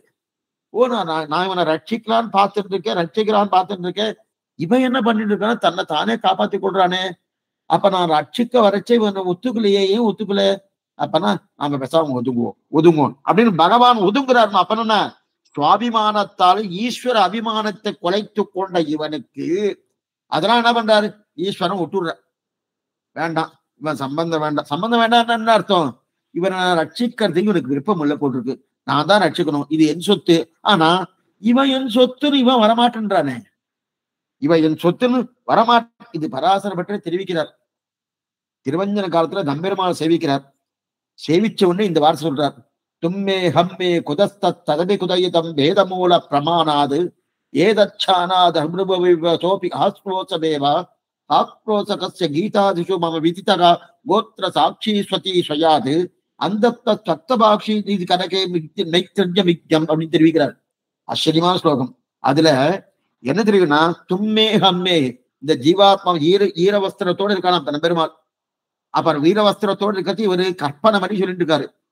இப்ப நம்பெருமாள் சொல்றேன், ஏ ஜீவாத்மாவை நீ எனக்கு அடிமை, நீ எனக்கு அடிமை அப்படின்னு சொல்லியிருக்காரு. இந்த ஜீவாத்மாவுடன் ஒத்துக்கணுமோ, ஒத்துக்காம நாமெல்லாம் உனக்கு அடிமை கிடையாதுன்னு சில பைத்தியங்களா இருக்கும். நீ பைத்தியம் சொன்னா நீ தான் பைத்தியம் சொன்னோம். இப்ப அதே போல நான் உனக்கு அடிமை கிடையாது, நீதான் எனக்கு அடிமைன்னு ஒரு பைத்தியம் சொல்ற மாதிரி சொல்லியிருப்பா. இந்த ஜீவாத்மா சொல்லியிருந்தா கூட நம்பெருமாள் ஒத்துண்டு இருப்பாராம். அதை கூட சொல்லலாம், எனக்கு நானே எடுத்துட்டானா. ஏன் சுவாமி, நான் நம்பெருமாள் எனக்கு அடிமைன்னு சொன்னா அவர் ஒத்துண்டுருவார். அவருக்கு தேவை என்ன தெரியுமா? சம்பந்த ஞானம் தான் தேவை. இவர் அடிமையா அவர் அடிமையா இல்ல. ஆனா அடிமை யாரோ ஒருத்தருக்கு இருக்கணும். அப்ப சம்பந்தம் வந்து இருக்கணும். சம்பந்தம் வந்து ரட்சிக்கிறேன், அதான் தெரிவிக்கிறாரு. தும்மே ஹம்மே குதஸ்த ததபை குதையத் வேதமூல பிரமாணத்து. வேதத்துல நிறைய சொல்லியிருக்கேன், எத்தனை சொல்லணுமோ எத்தனை சொல்லி பார்த்தார். இவ ஒண்ணும் கேட்கறதா தெரியல. இதோ ஏ ஜீவாத்மாவே, நான் ஈரத்தினியோடு பிரதிஜை பண்றேன், நீதான் எனக்கு அடிமைன்னு தெரிவிக்கிறா இல்லையா? அப்படி இருக்கச்சே யாரை விட்டு கோபிச்சு கொடுக்கிறாரு? ஏன் கோபிச்சுக்கிறார்? சரி சுவாமி, இவர்கிட்ட விருப்பம் இல்லாதபடியால கோச்சுக்கிறாருன்னா இல்லை, இந்த சம்பந்தம் இருக்கு, இந்த சம்பந்தம். அதனால பகவான்கிட்ட போறதுனாலே என்னன்னா நாம ஒத்துக்கலையே, சுவாபிமானம் இருக்கிறபடியாலே அவர் நம்ம விட்டுறாரு. அப்ப என்ன சுவாமி ஆகும்? அப்ப உடனே நமக்கு ஏதோ ஒரு கதி வேணுமோ. எந்த கதி? அப்ப ஆச்சாரிய அபிமானத்தை தவிர வேற கதி கிடையாது. ஆச்சாரிய அபிமானத்தை தவிர, ஏன்னா பகவான் கைவிட்டார், வேண்டாம் இவன் நமக்கு ஒத்துக்கல கைவிட்டார். அப்ப ஆச்சாரியன்கிட்ட போறார். ஆச்சாரியன் போன உடனே தெரியறது ஆச்சாரியனுக்கு, இது நல்லா கேட்டுங்கோ, எக்ஸலண்டான விஷயம் இது. ஆச்சாரியன் போறான் இந்த ஜீவாத்மா. போன உடனே ஆச்சாரனுக்கு தெரியறது, ஓ கைவிட்டார் பகவான், இவன்ட்டு ஒரு அபிமானம் வச்சுட்டு இருக்கான், சுவாதந்திரங்கிற அபிமானம், என்னை நானே ரட்சித்துக் கொள்கைங்கிற அபிமானம். என்னை நானே ரட்சிக்கிறதுனா நீங்க என்ன ஒரு தவறான அர்த்தம் எடுத்துட்டேன்னா, கீழே வந்துட்டேன், அடிபட்டு எடுத்து ரத்தம் வந்துட்டு இருக்கு, உடனே நான் என்ன ரட்சிக்க மாட்டேன் சுவாமி, நான் ஹாஸ்பிட்டல்லாம் போக மாட்டேன், நான் மருந்தெல்லாம் சாப்பிட மாட்டேன். அது இல்லை. மோட்சத்துக்கு போவதற்கு உபாயமாக நான் எத்தையும் பண்ண மாட்டேன். அதுதான் என்ன நான் ரட்சித்துக் கொள்வதுன்னா என்ன அர்த்தம்னா, நான் கீழே வைந்தாலும் பிராணம் பண்ணாலும் போனா போட்டும் இருக்கிறது அப்படி இல்லை. அது இது மாதிரி ஆத்ம உஜ்ஜீவனத்துக்கு என் ரட்சணம் இல்லை, அதான் முக்கியம். ஆத்ம உஜ்ஜீவனத்துக்கு இது ரொம்ப பிரதானமா எடுத்துக்கணும். ஆத்ம உஜ்ஜீவனத்துக்கு என் ரட்சணம் இல்லைன்னா ஆத்மாவை ரட்சித்துக் கொள்வதில் ஆத்மா என்ன பண்றது? அனுபவஜனித்த பிரீத்திக்காரத கைங்கரித்துக்கு தானே போறது. அந்த ரட்சணம் எனக்கு அன்வயம் இல்லை. அது பகவான் தான் அவருடைய நெருகேத்துக்கு கட்டாட்சாரம் கொடுக்கறது. அதுதான் எனக்கு அன்வயம் இல்லை. ஸ்வரக்ஷனே சுவான்மயம் ஒழிகைன்னு பேர். அங்கிருந்து ஒண்ணு ஆச்சாரியன் பாக்குறாரு. ஓ பகவான் இவர் கைவிட்டுட்டார், என்ன பண்ணலாம் என்ன பண்ணலாம் என்ன பண்ணலான்னு நேரா மெதுவா கேட்கிறார் பகவான்கிட்ட போயிட்டு, இவனை கைவிட்டுட்டியா? நேரா நல்லா பாத்துக்கோ. இது இன்னைக்கு நடக்கிறது, இன்னைக்கு நடக்கிறது. நமக்கு என்ன ஏன் நடக்க எப்படி சொல்ல நடக்கும்? அந்த மாதிரி உண்டா அந்த மாதிரி உண்டான்னா இன்னைக்கு நடந்துட்டுதான் இருக்கு. எப்படி நடக்குன்னு சொல்ற பாருங்க. எப்படி நடக்கிறதுன்னா, அவர் இந்த மாதிரி நடந்துட்டு இருக்கே சுவாமி, நடந்துட்டு இருக்கேன்னா ஆச்சாரன் போய் பெருமாட்ட கேட்கிறார், என்ன சுவாமி அவரை விட்டுட்டீரே. ஆமா, அவன் நான் ரட்சிக்க வரச்சே, அவன் தன்னைத்தாரே ரட்சிக்கிறேன்னு சொல்லிட்டு இருக்கான். அதனால என்ன பண்றது? அவனுடைய விருப்பப்படி விட்டுட்டேன். அவனுடைய விருப்பப்படி இருக்கட்டுமே, அவனும் இருந்துட்டு போடுமே அப்படி விட்டுட்டேன்னு. சரி, அப்ப உடனே இந்த ஆச்சாரன் மெதுவா கேட்கிறாரு, அவரை மட்டும்தான் விட்டீரா, நம்மையும் சேர்த்து விட்டீரான்னு கேட்கிறார். ஆனா கட்டுங்க, அவரை மட்டும்தான் விட்டீரா, நம்மையும் சேர்த்து விட்டீரான்னு கேட்கிறாரு. அப்ப கேட்கிறாரு, இல்ல உண்மையெல்லாம் விடுவோமா? ஆச்சாரியால நான் என்னைக்குமே விடுறதே கிடையாது, என்னைக்கும் விடுறது கிடையாது. அவள்கிட்ட தான் கோபம். ஏன்னா அவ தன்னை தானே ரட்சிக்கிறான், நான் ரட்சிக்க வரச்சே ஒத்துக்கல, தடுக்கிறான். அதனால நான் ஆச்சாரியெல்லாம் எனக்கு பிரியமானவள் ஆச்சே. பெருமாள் சொல்றாரு, ஆச்சாரியர் அத்தனை பேரும் எனக்கு பிரியமானவர்கள். ஏன்னா நான் என்ன சொன்னேனோ அதன் பிரகாரம் நீங்க எல்லாம் பண்ணிட்டு இருக்கணும். நான் என்ன சொன்னேனோ அதை நீங்க பண்ணிட்டு இருக்கணும். அப்ப உங்களுக்காக நான் எதையும் செய்யறதுக்கு தயாரா இருக்கேன், எந்த குறையும் வேண்டாம், தயாரா இருக்கேன். அதனால நான் உண்மை விடவில்லை, உம்மிடம் கோச்சிக் கொள்ளவில்லை அப்படின்னு சொல்லிச்சு. அப்படி சொல்றாரு. அப்ப இருக்கச்சே பெருமா ஆச்சாரத்தை இதுல கேட்கச்சே, நீர் ஒன்னும் கவலைப்பட வேண்டாம், ஒன்னும் கவலைப்பட வேண்டாம், உண்மை நான் விடலைன்னு பெருமாள் ஆச்சாரிய சொன்னார். இப்ப பெருமாள் சன்னதிக்கு இந்த ஆச்சாரம் போறார். நல்லா கேளுங்க. ஸ்ரீரங்கமோ ஏதோ ஒரு சிபித கஷேத்திரம் எடுத்துங்க, உள்ளுக்குள்ள போறார். ஆச்சாரிய பொருள் உள்ள போனாலே கூடையே அவ கூட போயாச்சுன்னா கிட்டுக்குன்னு போயிடலாம். நாம தனியா போனா உள்ள விட மாட்டான். ஆச்சார புருஷன் உள்ள போயிட்டு இருக்கானீங்க, அவ போயிடலாம், அவளை ஒட்டிண்டே போயிடணும். அப்பனா அவளோடு நமக்கு சம்பந்தம் உண்டுன்னு ஒத்துக்கணும். ஒத்துண்டாதான் உண்டு, இல்லைன்னா பிரயோஜனம் இல்லை. அப்ப ஒட்டிட்டு போறோமோனோ, அப்ப சாமான்யமா ஆச்சார புருஷா மட்டும்தான் உள்ள போக முடியும், எல்லாரும் போக முடியாது. ஆனாலும் அவர் போர்ச்சே பின்னாடி அடியேன்னு மற்றவெல்லாம் போயிட்டு இருக்கோம், நம்ம எல்லாருமே போயிட்டு இருக்கச்சு உடனே அங்க இருக்கக்கூடிய இவெல்லாம் இருக்காளோ தெரியுமே, இவெல்லாம் ஆச்சார புருஷா, இவெல்லாம் சாமானியப்பட்டவா, இவ என்னமா போறான்னு உடனே நிறுத்துவாவா. இந்த ஸ்தானிகருக்கெல்லாம் இருப்பா இல்லையா, அவரை நிறுத்துறா. நில்லுங்க நீங்க எப்படி போறீங்க? அவர் போயிட்டு இருக்கா, அவர் தீர்த்தக்காரர் உள்ள போயிட்டு இருக்காரு, நீர் என்னமா போறேன்னா உடனே ஆச்சாரம் பாக்குறாரு. அவர் என்னோட வந்திருக்காரு என்னுன்னா என்னுடைய நிழலை வேண்டாம்னு சொல்லுவேல. ஆச்சாரன் கேட்கிறாரு, என்னுடைய நிழல் வந்துட்டு இருக்கு. ஓ சுவாமி நீர் மட்டும் போலாம், உங்க நிழல் போகக்கூடாதுன்னு சொல்லுவேல. என்னுடைய நிழலை போன்றவர்கள் இவர்கள், அதனால இவெல்லாம் தடுக்காத பகவானும் தடுக்கிறது இல்லை. ஆச்சாரியன் என்ன பண்ணாலும் காத்துண்டு ஓ அவர் பண்ணிட்டாரா, விண்ணின் தலை நின்று வீடளிப்பான் என்று ராமானுஜன் மண்ணின் தலை துதித்து போய் மறைநாளம் வளர்த்தன ராமானுஜன் பாசனம். அப்படி இருக்கச்சேதே என்ன பண்றான்னா அதை பத்தி கணிசிக்கிறதே கிடையாது. அப்ப பேசாம விட்டுறாரு, உள்ள போயிட்டு அப்ப ஒரு சாமி வராருன்னா அவர் நிழலை பிடிச்சிட்டு வேண்டாம் சொல்ல முடியுமா? அவருடைய பாததூளி வேண்டாம்னு சொல்ல முடியுமா? அப்படின்ற கலையா அந்த சுவாமி அபிமானத்தை ஒதுக்கிட்டாருன்னா, அந்த அபிமானத்தை அதிங்கின உடனே இந்த இடத்துல பாருங்க, யாராவது தீர்த்தம் கொடுக்க வருவா, தீர்த்தம் கொடுக்க வரச்சு சட்டார சாய்க்க வரச்சு இவருக்கும் வந்துடும். என்னமா சுவாமி வரும்னா அவருடைய சம்பந்தம், அந்த ஆச்சாரிய சம்பந்தம். ஒருவேளை அந்த தீர்த்தம் கொடுக்கிற அந்த அர்ச்சகர் சுவாமி கூட இவரை பிடிக்காம இருக்கலாம். ஆனா இந்த ஆச்சாருடைய சம்பந்தம் இருக்கிறபடியாலே ஓ இவரோட வந்திருக்கார், இவர் கொடுத்துறான அப்படி. எதுக்கு சொல்ல வந்தேன்னா ஆச்சாரிய அபிமானம் பிரதானம். அதைத்தான் இங்க தெரியும். சுவாபிமானத்தாலே ஈஸ்வர அபிமானத்தை குலைத்து கொண்ட இவனுக்கு ஆச்சாரிய அபிமானம் ஒழிய வேறு கதி இல்லை. அப்பன்னா இந்த ஆச்சாரியன் பின்னாடி போனா பெருமாள் பேசாம தீர்த்தம் கொடுக்குறார். இந்த ஆச்சாரியன் பின்னாடியே போகணும், பேசாம கொடுக்குற. இல்ல சரி சுவாமி, சரி பெருமாளுக்கு தெரியுமா தெரியாதா? அடியே போயிட்டு வச்சு அடியே நல்லவன் இல்லை, ஆச்சாரம் பின்னாடி போயிட்டேன், அவர் திருவடி பிடிச்சுட்டே போயிட்டேன். போனவன பார்த்தா ஓ இவ்வளவு துர்மார்கனுவன் வந்திருக்கான், இவன் இப்ப இந்த நேத்திக்கு தான் என்னென்னோ பண்ணிட்டு இருந்தான், இன்னைக்கும் நல்ல பையன் மாதிரி ஆச்சாரம் திருவடி பின்னாடி வந்துட்டு இருக்கானே அப்படின்னு அவருக்கு தெரியுமா தெரியாத? தெரியும், தெரியும். இது இது ஒரு பக்கம் வச்சுட்டு இருக்கோம். ஆச்சாரனுக்கு வைபவத்தை சொல்லிட்டு இருக்கேன், இது ஒரு பக்கம். அப்படின்னா நான் ராமானுஜ வைபவம் இது தெரியும். இன்னொரு பக்கம் ஆச்சாரனுக்கு தெரியுமா தெரியாதா? நன்னாவே தெரியும், நன்னாவே தெரியும். ஓய்வு இப்படிலாம் இருந்திருக்கான் இருந்திருக்கேன்னா அவர் ஏன் விஷயம் போறார்? பெச விட்டுட்டு போலாமோ? இதெல்லாம் தேரா சுவாமி, அதெல்லாம் தேராது, இதெல்லாம் ஸ்நான பிராப்தியே இல்லை, அதுதான் கல்வியாச்சு, கை அலம்பியாச்சு அப்படின்னு சொல்லிட்டு விட்டுட்டு போலாமானோ? ஓ பகவானுக்கு கைங்கரியம் பண்றதுக்கு ஒரு व्यक्ति வராம போயிட்டு இருக்கானே, இந்த व्यक्ति இருக்கணும் என்கிற அபிப்பிராயத்தோடு எப்படி திருத்தி பயனன்றாகிலும் பாங்கல்லராகிலும் செயல் நன்றாக திருத்தி பணிகொள்ளணும். திருத்தி அவனுடைய திருத்தி திருமகள் கேள்வனு காக்கியவன் என் நெஞ்சில் பொருத்தப்படாது என்கிற நிலையோடு அந்த ஆச்சாரியன் கொண்டு இந்த ஜீவாத்மா ஐஷன் வர, இந்த சிஷன் ஐஷன் வர பெருமாளுக்கும் தெரியும். தெரியுமா? தெரியும் சுவாமி. அவர் ஏன் சுவாமி ஆச்சாரனை பார்த்து அவர் நல்லவர் இல்லை, அவர் விட்டுடும் அப்படின்னு வார்த்தை பெருமாள் சொல்லுவாருன்னா சொல்ல மாட்டார்.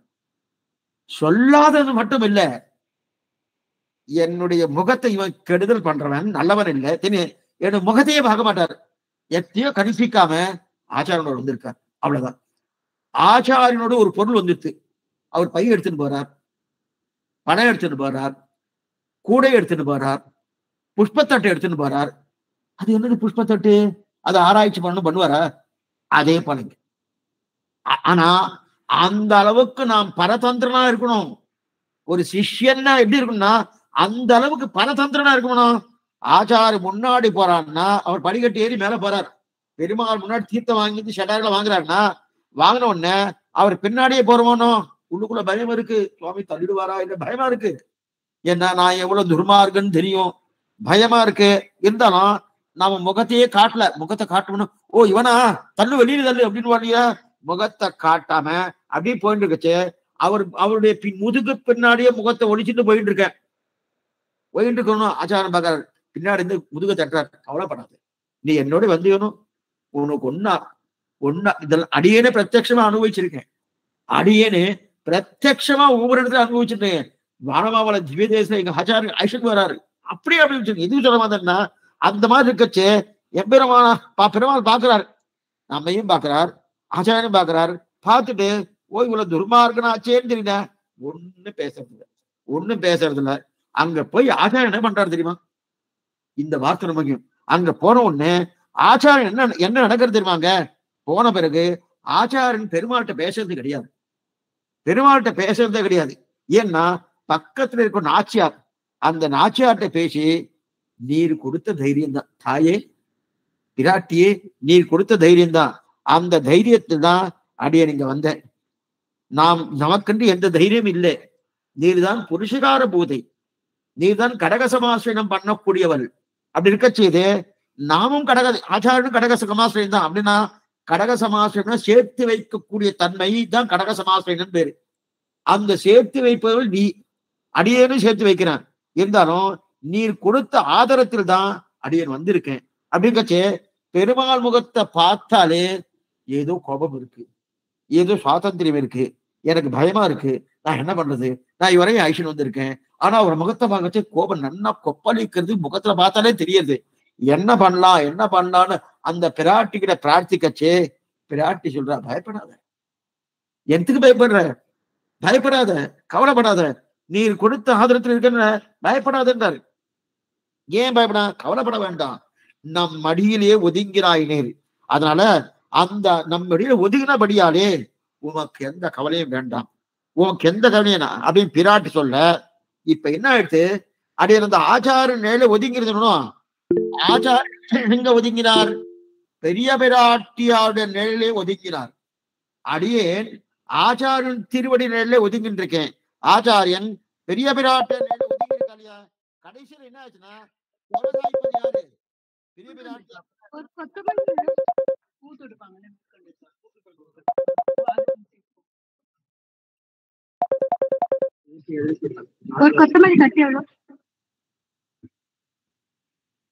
ஆச்சாரன் பெரிய பிராட்டியார் பெரிய பிராட்டி எதிரில் ஒதுங்க.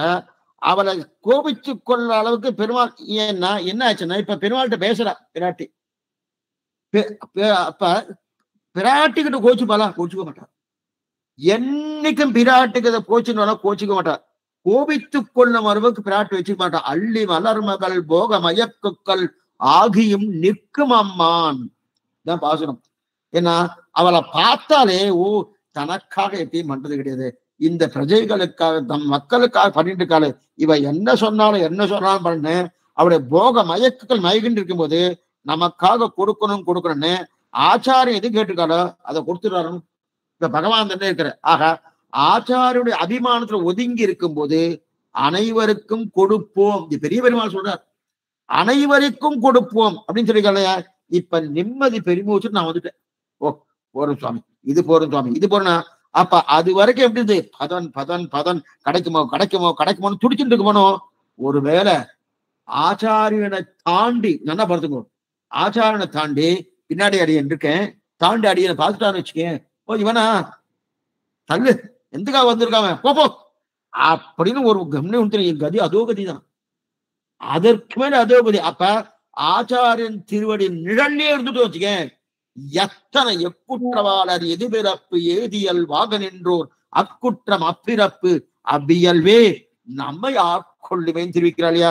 அதனால அவருடைய திருவடி நிழல்லே இருந்துட்டோம்னா எந்த எத்தனை சமங்கள் இருந்தாலும் அந்த சமம் நமக்கு. ஆக ஆச்சாரியனுக்கு தான் இதெல்லாம் என்னன்னா இன்னொன்னு என்ன பாருங்க, இந்த ஆச்சாரியனே என்ன நினைக்கணும், இது பெருமாளால் கைவிடப்பட்ட व्यक्ति, இது இந்த ஜீவாத்மா பெருமாளே பார்த்து இது நமக்கு தேராது எதுன்னு சொல்லி கைவிடப்பட்டது, அதை நம்ம எடுத்துக்கலாமா ஆச்சாரியன் நினைக்கிறாரான்னு நினைக்கல. இந்த ஜீவாத்மா அங்க போய் கைங்கரியப்படணும், அவருக்கு போய் நித்திய கைங்கிறது இருக்கணும் அப்படின்ற ஒரு நிலையோடு இருக்காரணும். அப்படிப்பட்ட அதனை அப்ப இந்த ஆச்சாரியன் தான், ஆச்சாரியன் அபிமானம் இருந்தா அது காரியக்கரம், அந்த அபிமானம் இல்லைன்னா அது காரியக்கரம். இரண்டாவது, அவர் கைவிட்டதை இவர் எடுத்துக்கிறார் சுவாமி, நியாயமா? பகவானால கைவிடப்பட்ட என்னை ஆச்சாரியன் எடுத்துக்கிறாருன்னா அது நியாயமான்னா, இந்த இடத்துல நியாயமன்னா பாக்கத்துல ஆச்சாரியன் யோசிப்பது என்ன தெரியுமா, இது பகவானுடைய சொத்து, இந்த சொத்து வீணாக கூடாது, இதான் முக்கியம். இதைத்தான் சுவாமி ராமானுஜர் பயின்று, இந்த சொத்து வீணாகுது. அப்ப என்ன பண்ணும், இந்த சொத்து குறிவன்ட்ட போய் சேரணும். அந்த சேருவதற்குத்தான் அத்தனை அபிமானம் ஆச்சாரியன் சிஷ்யன் மேல வைக்கிறாரு. அப்ப ஆச்சாரிய அபிமானம், ஆச்சாரியன் சிஷ்யன் மேல வைக்கக்கூடிய அபிமானம் தான் ஆச்சார அபிமானம். ஆனா இந்த ஆச்சார அபிமானம் அவர் தான் வைக்கணும் சுவாமி, நான் வைக்க வேண்டாமான்னா அவர் வைக்கும்படியான தன்மை என்கிட்ட இருக்கணும். அப்ப நான் அபிமானம் பூர்த்தி ஆகணும். ஆச்சாரி உபாயங்கள் நிலை இருக்கணும். இதுதான் நம்முடைய சம்பிரதாயத்துல முக்கியமான கருத்து. இதத்தான் இத சௌக்கியமா புரியும்படியா பாருங்க, இத கொஞ்சம் புரியும். இதுக்கு மேல நிறைய விஷயம் வரப்போறது. இப்ப லௌகிகமா தாயாட்ட போற மாதிரியும், அதே போல அங்க போய் பேசுற மாதிரியும், அதுக்கு மேல பெருமாள்கிட்ட கோச்சிக்காத மாதிரியும் இதெல்லாம் சொல்லணும். இதெல்லாம் லௌகிகமான விஷயம். ஆனா இது உள்ளுக்குள்ள நிறைய அர்த்தங்கள் இருக்கு. மேல பார்க்க போறோம். மேலிருந்த வாரியா அர்த்தம், இத்தனை அர்த்தத்தையும் உள்ளுக்குள்ள இருக்க. சரி சுவாமி, அதெல்லாம் சொல்லியிருக்காங்க, எல்லாம் இப்பயே சொல்ல முடியாது. ஆனா எதுக்குன்னா இதை கேட்க நமக்கே அந்திமோபாயினிட்ட என்னன்றது நன்னா புரியும். இப்போ சொன்னா புரியும். முதல்ல வாசிக்கும் போது கொஞ்சம் கஷ்டமா தான் இருக்கும். அப்புறம் நன்னா புரியும் இருக்கட்டும். ஆக எதற்காக இவ்வளவு தூரம் திரும்ப நீங்க சொல்லிட்டு இருக்கேன்னா, அப்படிப்பட்ட ஆச்சரியமான அந்த ஆச்சார அபிமானம் எந்த விதத்திலும் கூட இருக்கணும். அதைத்தான் அஸ்ய ராமானுஜஸ்ய சரணம் பிரபத், இந்த அபிப்பிராயத்துல தான் சுவாமி கூறத்தாழ்வார். ஏன்னா பகவத் விஷயத்தை அனைவரும் பேசணும். ரெண்டாவது, இந்த வியாக்கியானத்துல இவ்வளவு தூரம் சுவாமி எடுத்திருக்காருன்னா, பிரலோகஞ்சியர் சுவாமி இவ்வளவு சிரமப்பட்டு எழுதுறாருன்னா எல்லாருமே பேசணும். வியாக்கியானம் ஒருத்தர் தெரிஞ்சுட்டு மற்றவர் தெரிஞ்ச கூடாதுன்னு கிடையாது. இந்த வியாக்கியானத்தை வாசிச்சா அத்தனை பேருக்கும் புரியணும். இல்ல காலக்ஷேபம் கேட்டதுக்காக புரிஞ்சுட்டு அதை அனுபவிக்கணுமோ, அனுபவிச்சு ஒருத்தருக்கு ஒருத்தர் பரிமாறிக்கொள்ளணும். மச்சித்தாக மத்கத பிராணாக போதயந்த பரஸ்பரன்னு. அப்ப ஆச்சார அபிமானத்தை நம்ம ஒதுங்கணும். ஒதுங்குவது என்பது நிழல் போல, அவருடைய நிழலாக உள்ளே போய்விட்டா பெருமாள் கேள்வி கேட்காம ஒத்துப்பார். கேட்க மாட்டார். அவருடைய திருவடி நிழலா இருந்துட்டு வச்சுக்கேன், எந்த கேள்வி கிடையாது. இவருக்கு ஆச்சாரத்தில் இருக்கிற அபிமானம் ஒரு பங்கு, ஆச்சாரனுக்கு இவர்கிட்ட இருக்க அபிமானம் என்ன பாருங்க. நாம் ஆச்சாரத்தை வைக்கக்கூடிய பங்கு எத்தனை, ஆச்சாரியன் நம்மிடத்துல வைக்கக்கூடிய பங்கு எத்தனை. சாமானிய சுவாமி நான் தான் அவர்கிட்ட அதிகமா வச்சிருப்பேன். நான் வச்சிருந்தா தானே அவர் வைக்கணும். பேர் நீங்க சொன்னேன் நான் என்னமா வச்சிருக்கணும், அதுக்கு தகுந்தாப்பதான் அவருடைய அபிமானம் இருக்கணும். அப்படி இல்லை. நம்ம வார்த்தைக்காக அந்த வார்த்தையை சொன்னேனே தவிர ஆச்சாரன் இடத்துல நாம வைக்கக்கூடிய பங்கு அபிமானம் ஒரு பங்கு அப்படின்னு வச்சுப்போம். ஒரு பங்கு இருக்கான்னு தெரியாது, அடியான வச்சுட்டு இருக்கேன் ஒரு பங்கு. ஆச்சாரன் நம்மிடத்துல வைக்கக்கூடிய அபிமானம் தெரியுமா? 10 பங்கு. இன்னொரு எக்ஸாம்பிள் இருக்கேன். கூரத்தாழ்வான் ராமானுஜர் மேலே வைக்கக்கூடிய ஒரு அபிமானம் ஒரு பங்கு. ராமானுஜர் கூரத்தாழ்வான் மேல வைக்கக்கூடிய அபிமானம் 10 பங்கு. இப்ப என்ன படிச்சிருக்கோம்? இப்ப என்ன பண்ணுங்க 10 பங்குன்னா எதையும் சொல்ற, இது எங்க தெரிவிக்கிறார்? கூரத்தாழ்வாரே பஞ்சஸ்தவத்துல தெரிவிக்கிறார். கூரத்தாழ்வானே பஞ்சஸ்தவத்துல பூர்ணமா சொல்றார், ராமானுஜராலே விஷயீகரிக்கப்பட்ட நான் அவராலேயே அபிமானிக்கப்பட்டவன் அடியேன். கூரத்தாழ்வார் ராமானுஜராலே விஷயீகரிக்கப்பட்ட நான் அவராலேயே அபிமானிக்கப்பட்டேன் கூரத்தாழ்வார் தெரிவிக்கிறார் இல்லையா? அப்ப சாமான்யமாக ராமானுஜருக்கு அபிமானித்தேன்னு சொல்லல, ராமானுஜராலே அபிமானிக்கப்பட்டேன் அடின்றான். ஏன்? அதுதான் நடக்கும். நாம ஆச்சாரம் மேல் அபிமானம் வைப்பதை காட்டிலும் ஆச்சாரியன் நம்மேல் வைக்கக்கூடிய அபிமானம் தான் நடக்கும். நாம அபிமானம் வச்சா அவரை நம்ம போல ஒரு 1000 பேர் வச்சிருக்கா, அத்தனை பேர் நடக்கிறதா? இல்லையே. யாருக்கும் ஒருத்தர் தான் நடக்கிறது, யாருக்கும் ஒருத்தர் தான் நடக்கிறதா, அத்தனை பேருக்கும் நடக்கிறது கிடையாது. புரியத்துக்காக ஒரே ஒரு எக்ஸாம்பிள் சொல்றேன். சாமானிய பிரதான மந்திரி இருக்கார், அவர் வர்றாருன்னா குழந்தைகள்லாம் கொண்டு போய் நிக்க வச்சிருவா. வெயில உட்காந்து நிக்க வச்சிருவா. அவர் 12 மணிக்கு வரையும் சொல்லியிருப்பார். இவ கார்த்தால 8 மணில இருந்து நிக்க வச்சிருப்பா. ஒண்ணும் இல்ல, காலை வளைச்சுட்டு இருக்கோம். அவர் 4 மணிக்கு வந்திருப்பார். 4 மணிக்கு வந்த உடனே அந்த குழந்தைங்கன்னா 4 மணிக்கு எல்லாத்தையும் கை காட்டும் எல்லாத்தையும் காட்டும். அது வந்தோடனே குழந்தை கடான்னு படுத்துக்கும். என்ன பண்றது? கார்த்தால ஒன்னும் சாப்பிட எதுவும் இல்லாம இருக்குது. நல்லா சாப்பிட்டேன் பாத்தியணும், பிரதான மந்திரி பாத்தியணும். நல்லா பார்த்தேன். உடனே அங்க இருக்க ஒருத்தர் வந்து கொஞ்சம் கோச்சிட்டு நீ பாத்தியா? அவர் உன்னை பார்த்தாரு. அவர் எங்க என்ன பாக்குறாரு? நான் தான் அவரை பார்த்தேன். அப்ப அவர் பாக்குறது பிரதானம் ஒண்ணுமில்ல. அப்ப பிரதான மந்திரி அவரை பார்த்திருக்காரா? இல்லையே. நாம தானே அவரை பார்த்திருக்கோம். அதே போல ஆச்சாரிய அபிமானம் தான் முக்கியம். நாம ஆச்சாரிய வைக்கக்கூடிய அபிமானத்தை காட்டிலும் ஆச்சாரிய அபிமானம் தான். ஏன்னா நாம அவர்கிட்ட வைக்கிறோம்னா 1000 பேர் வச்சுட்டு இருக்காளே, 1000 பேர் அபிமானம் வச்சிருக்கா. அதுல கூரத்தாழ்வார் ஒருத்தர். ராமானுஜத்துல 12,000 ஸ்ரீ வைஷ்ணவர்கள், 700 சன்னியாசிகள், எத்தனை ஆண்டாள் கோஷ்டிகள், அத்தனை பேர் இருக்கா. அப்ப 12,000 ஸ்ரீ வைஷ்ணவர்களே ஒருத்தர் கூரத்தாழ்வார் இல்ல. அப்ப அவர் அபிமானம் வச்சார்னா கூரத்தாழ்வார் தனித்து கண்டறியர்த்தனா. ஆனால் ராமானுஜரால் கூரத்தாழ்வான் பற்றப்பட்டார் என்பதுதான் உஜ்ஜீவனம். ராமானுஜரால் கூரத்தாழ்வார் பற்றப்பட்டார். அப்ப ஆச்சாரியனால் அடியேன் பற்றப்பட்டேன்.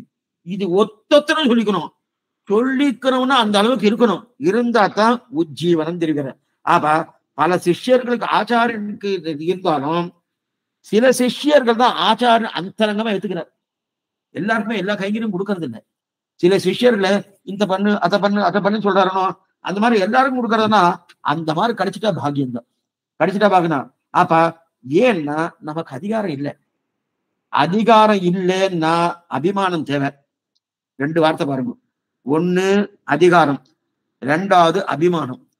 ஆனா நமக்குன்னு மோட்சம் போகிற அபிமானம் இருந்துட்டா நேரம் போவோம்.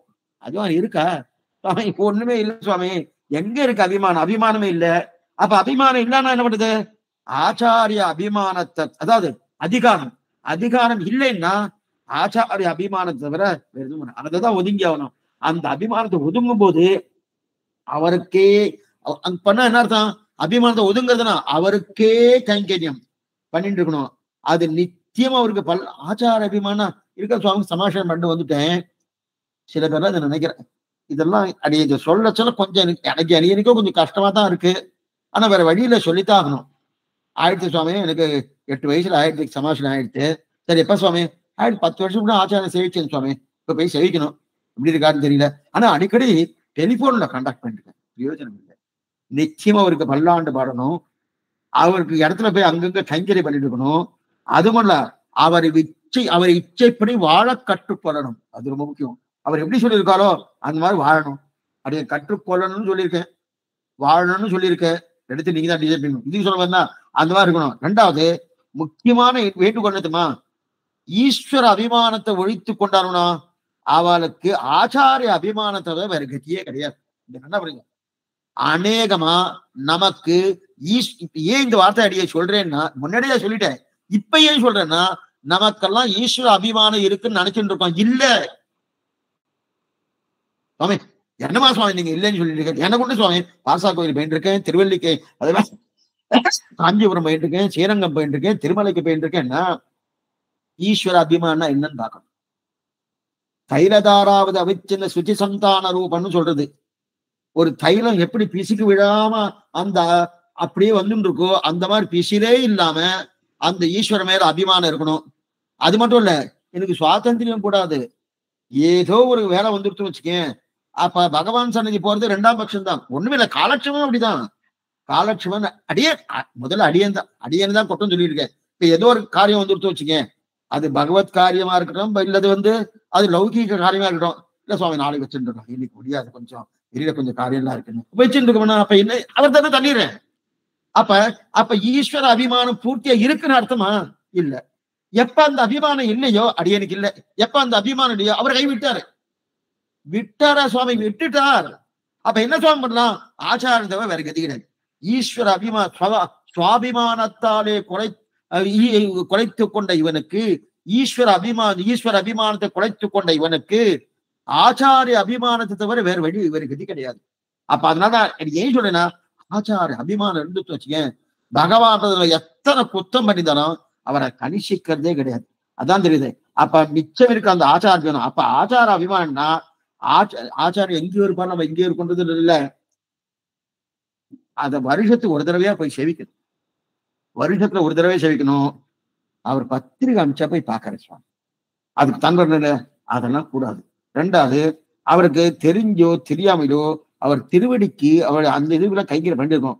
அவர் நித்தியம் பல்லாண்டு பாடினோம். அவர் நித்தியமே அவருடைய தனியன் இருக்குல்ல, நித்திய தனியன் 2 தனியன் சொல்லுவா சாமான்யமா.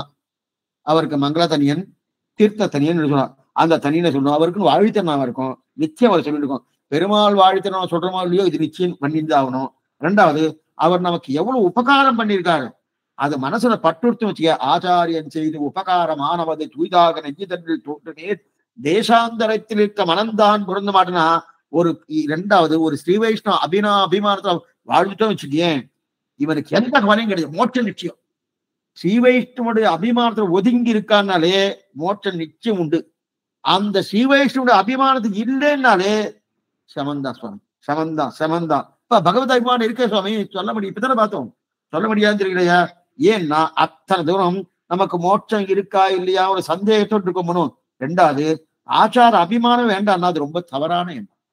சில பேர் நினைக்கிறேன் பெருமாள் இருக்கார் சுவாமி பாத்துக்கிறேன்னா, ரொம்ப தவறான எண்ணம். 2வது, எல்லாமே இப்ப நம்ம இருக்கோம்னா ஆச்சாரியன் போட்ட பிக்ஷை நாம அப்படி. ஏன்னா மோட்சமே அதுதான், ஆச்சாரியன் போட்ட பிக்ஷையால் தான் மோட்சத்துக்கு போயிட்டு இருக்கோம். இன்னொரு இதை விட்டு இல்ல நான் ஏதோ சமப்பட்டேன், நான் திருவாய்மொழி கேட்டுட்டு இருக்கேன், ராமானுஜம் கேட்டுட்டு இருக்கேன், இதுக்கு முன்னாடி இந்த காலட்சேபம் கேட்டேன், அதனால மோட்சமானா? சீபாஷியம் கேட்டாலோ அல்லது திருவாய்மொழி காலட்சேபம் கேட்டாலோ அல்லது எத்தனையோ கேட்டானோ அதெல்லாம் பூர்ணமா மோட்சம் கொடுக்குவான்னா நல்லது. அது என்ன சொல்லுன்னா ஆச்சார அபிமானமா இருந்தாலும் போகும் சொல்ல முடியாது. தர இதெல்லாம் பண்ணிட்டு இருக்க சுவாமின்னா இதனால கிடையாது.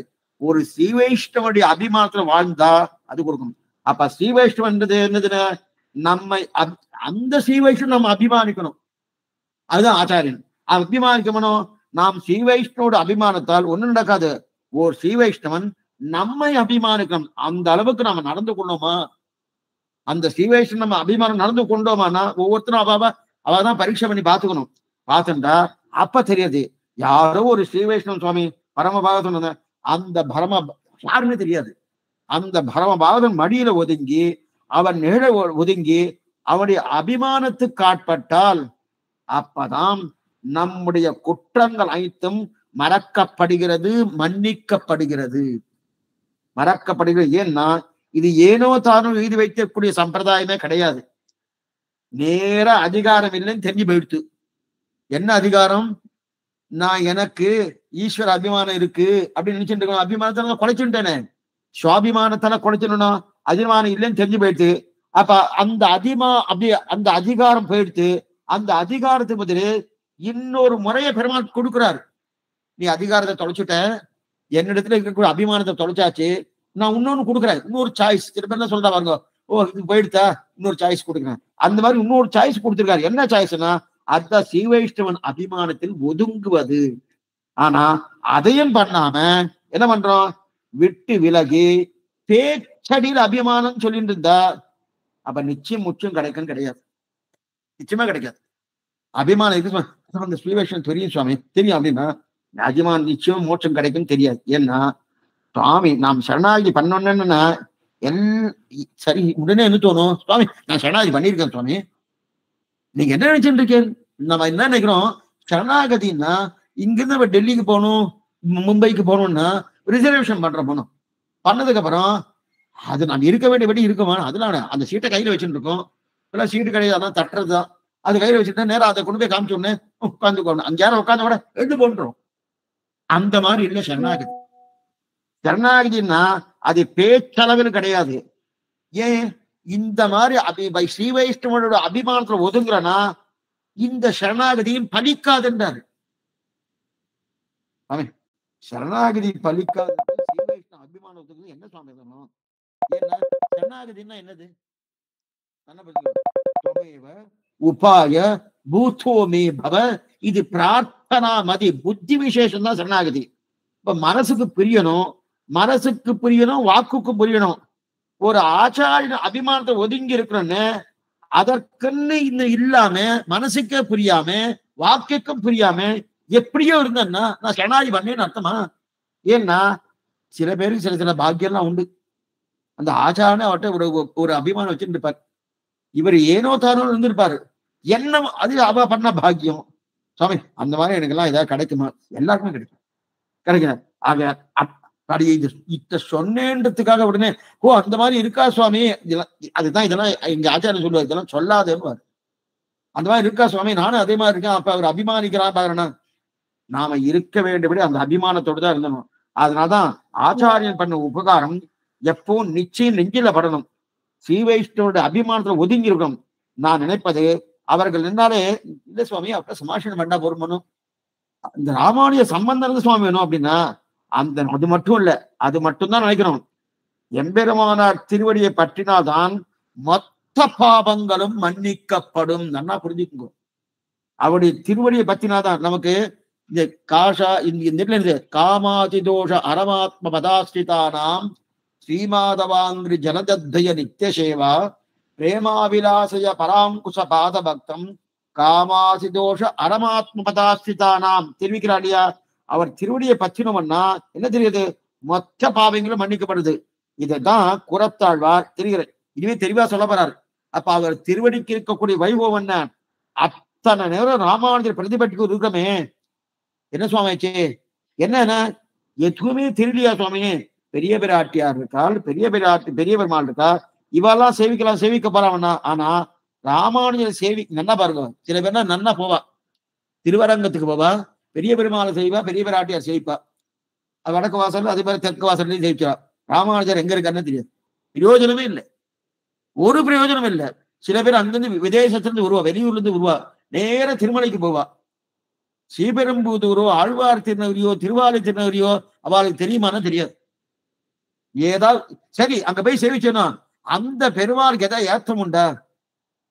இத்தனை எதனை பார்த்தோம், பக்தர்களிடத்துல அவருக்கு இருக்கக்கூடிய வாஞ்சை, அவருக்கு இருக்கக்கூடிய அபிமானம், தன்னை சேவிக்கிறது இல்லையேனோ.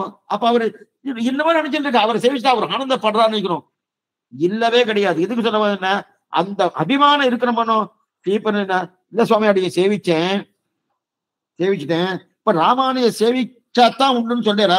இப்ப சேவிக்கிறதுனா என்னது சுவாமி, அவருடைய விக்கிரகமே இப்ப இல்லை அப்படின்னா சேவிக்கணும். அவர் நிச்சயம் போய் ஸ்ரீபெரும்புதூர் போய் சேவிக்க முடியுமா சுவாமி?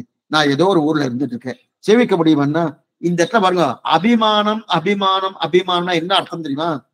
அவருடைய கிரந்தங்களை வாசிக்கிறது, அவர் சொன்னபடி இதுதான் அபிமானம்.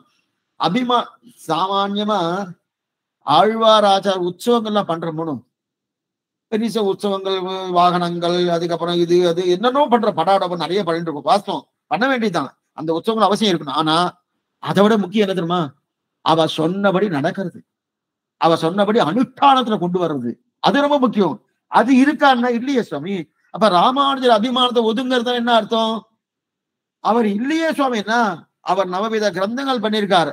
அந்த கிரந்தங்கள் தெரிஞ்சுக்கிறது, அந்த கிரந்தங்கள் எப்படி நடக்கிறது அப்படின்னு தெரிவிக்கிறா இல்லையா? இதுக்கு சொன்னா அந்த அப்ப என்ன சுவாமி பண்ணுவார்னா, நம்ம அப்படியே நன்னா அலசி அலசி அலசி கடல்ல தூண்டில் போடுறதுக்கு மீன் எடுக்கிறதுக்கு வலை வீசி எடுக்கிறாருனோ, அந்த வலை வீசி எடுக்குமா போல நம்மையும் வலை வீசி நம்ம போய் ஆச்சார அர்ஜுனன் ஒதுங்கி இருக்கான்னு ஒதுங்கி அவர் கொண்டு போய் பெருமாளுடைய திருவிழா கொண்டு போய் சேர்ப்பார். திருத்தி திருமகள் கேள்வன காக்குகிறார் இல்லையா?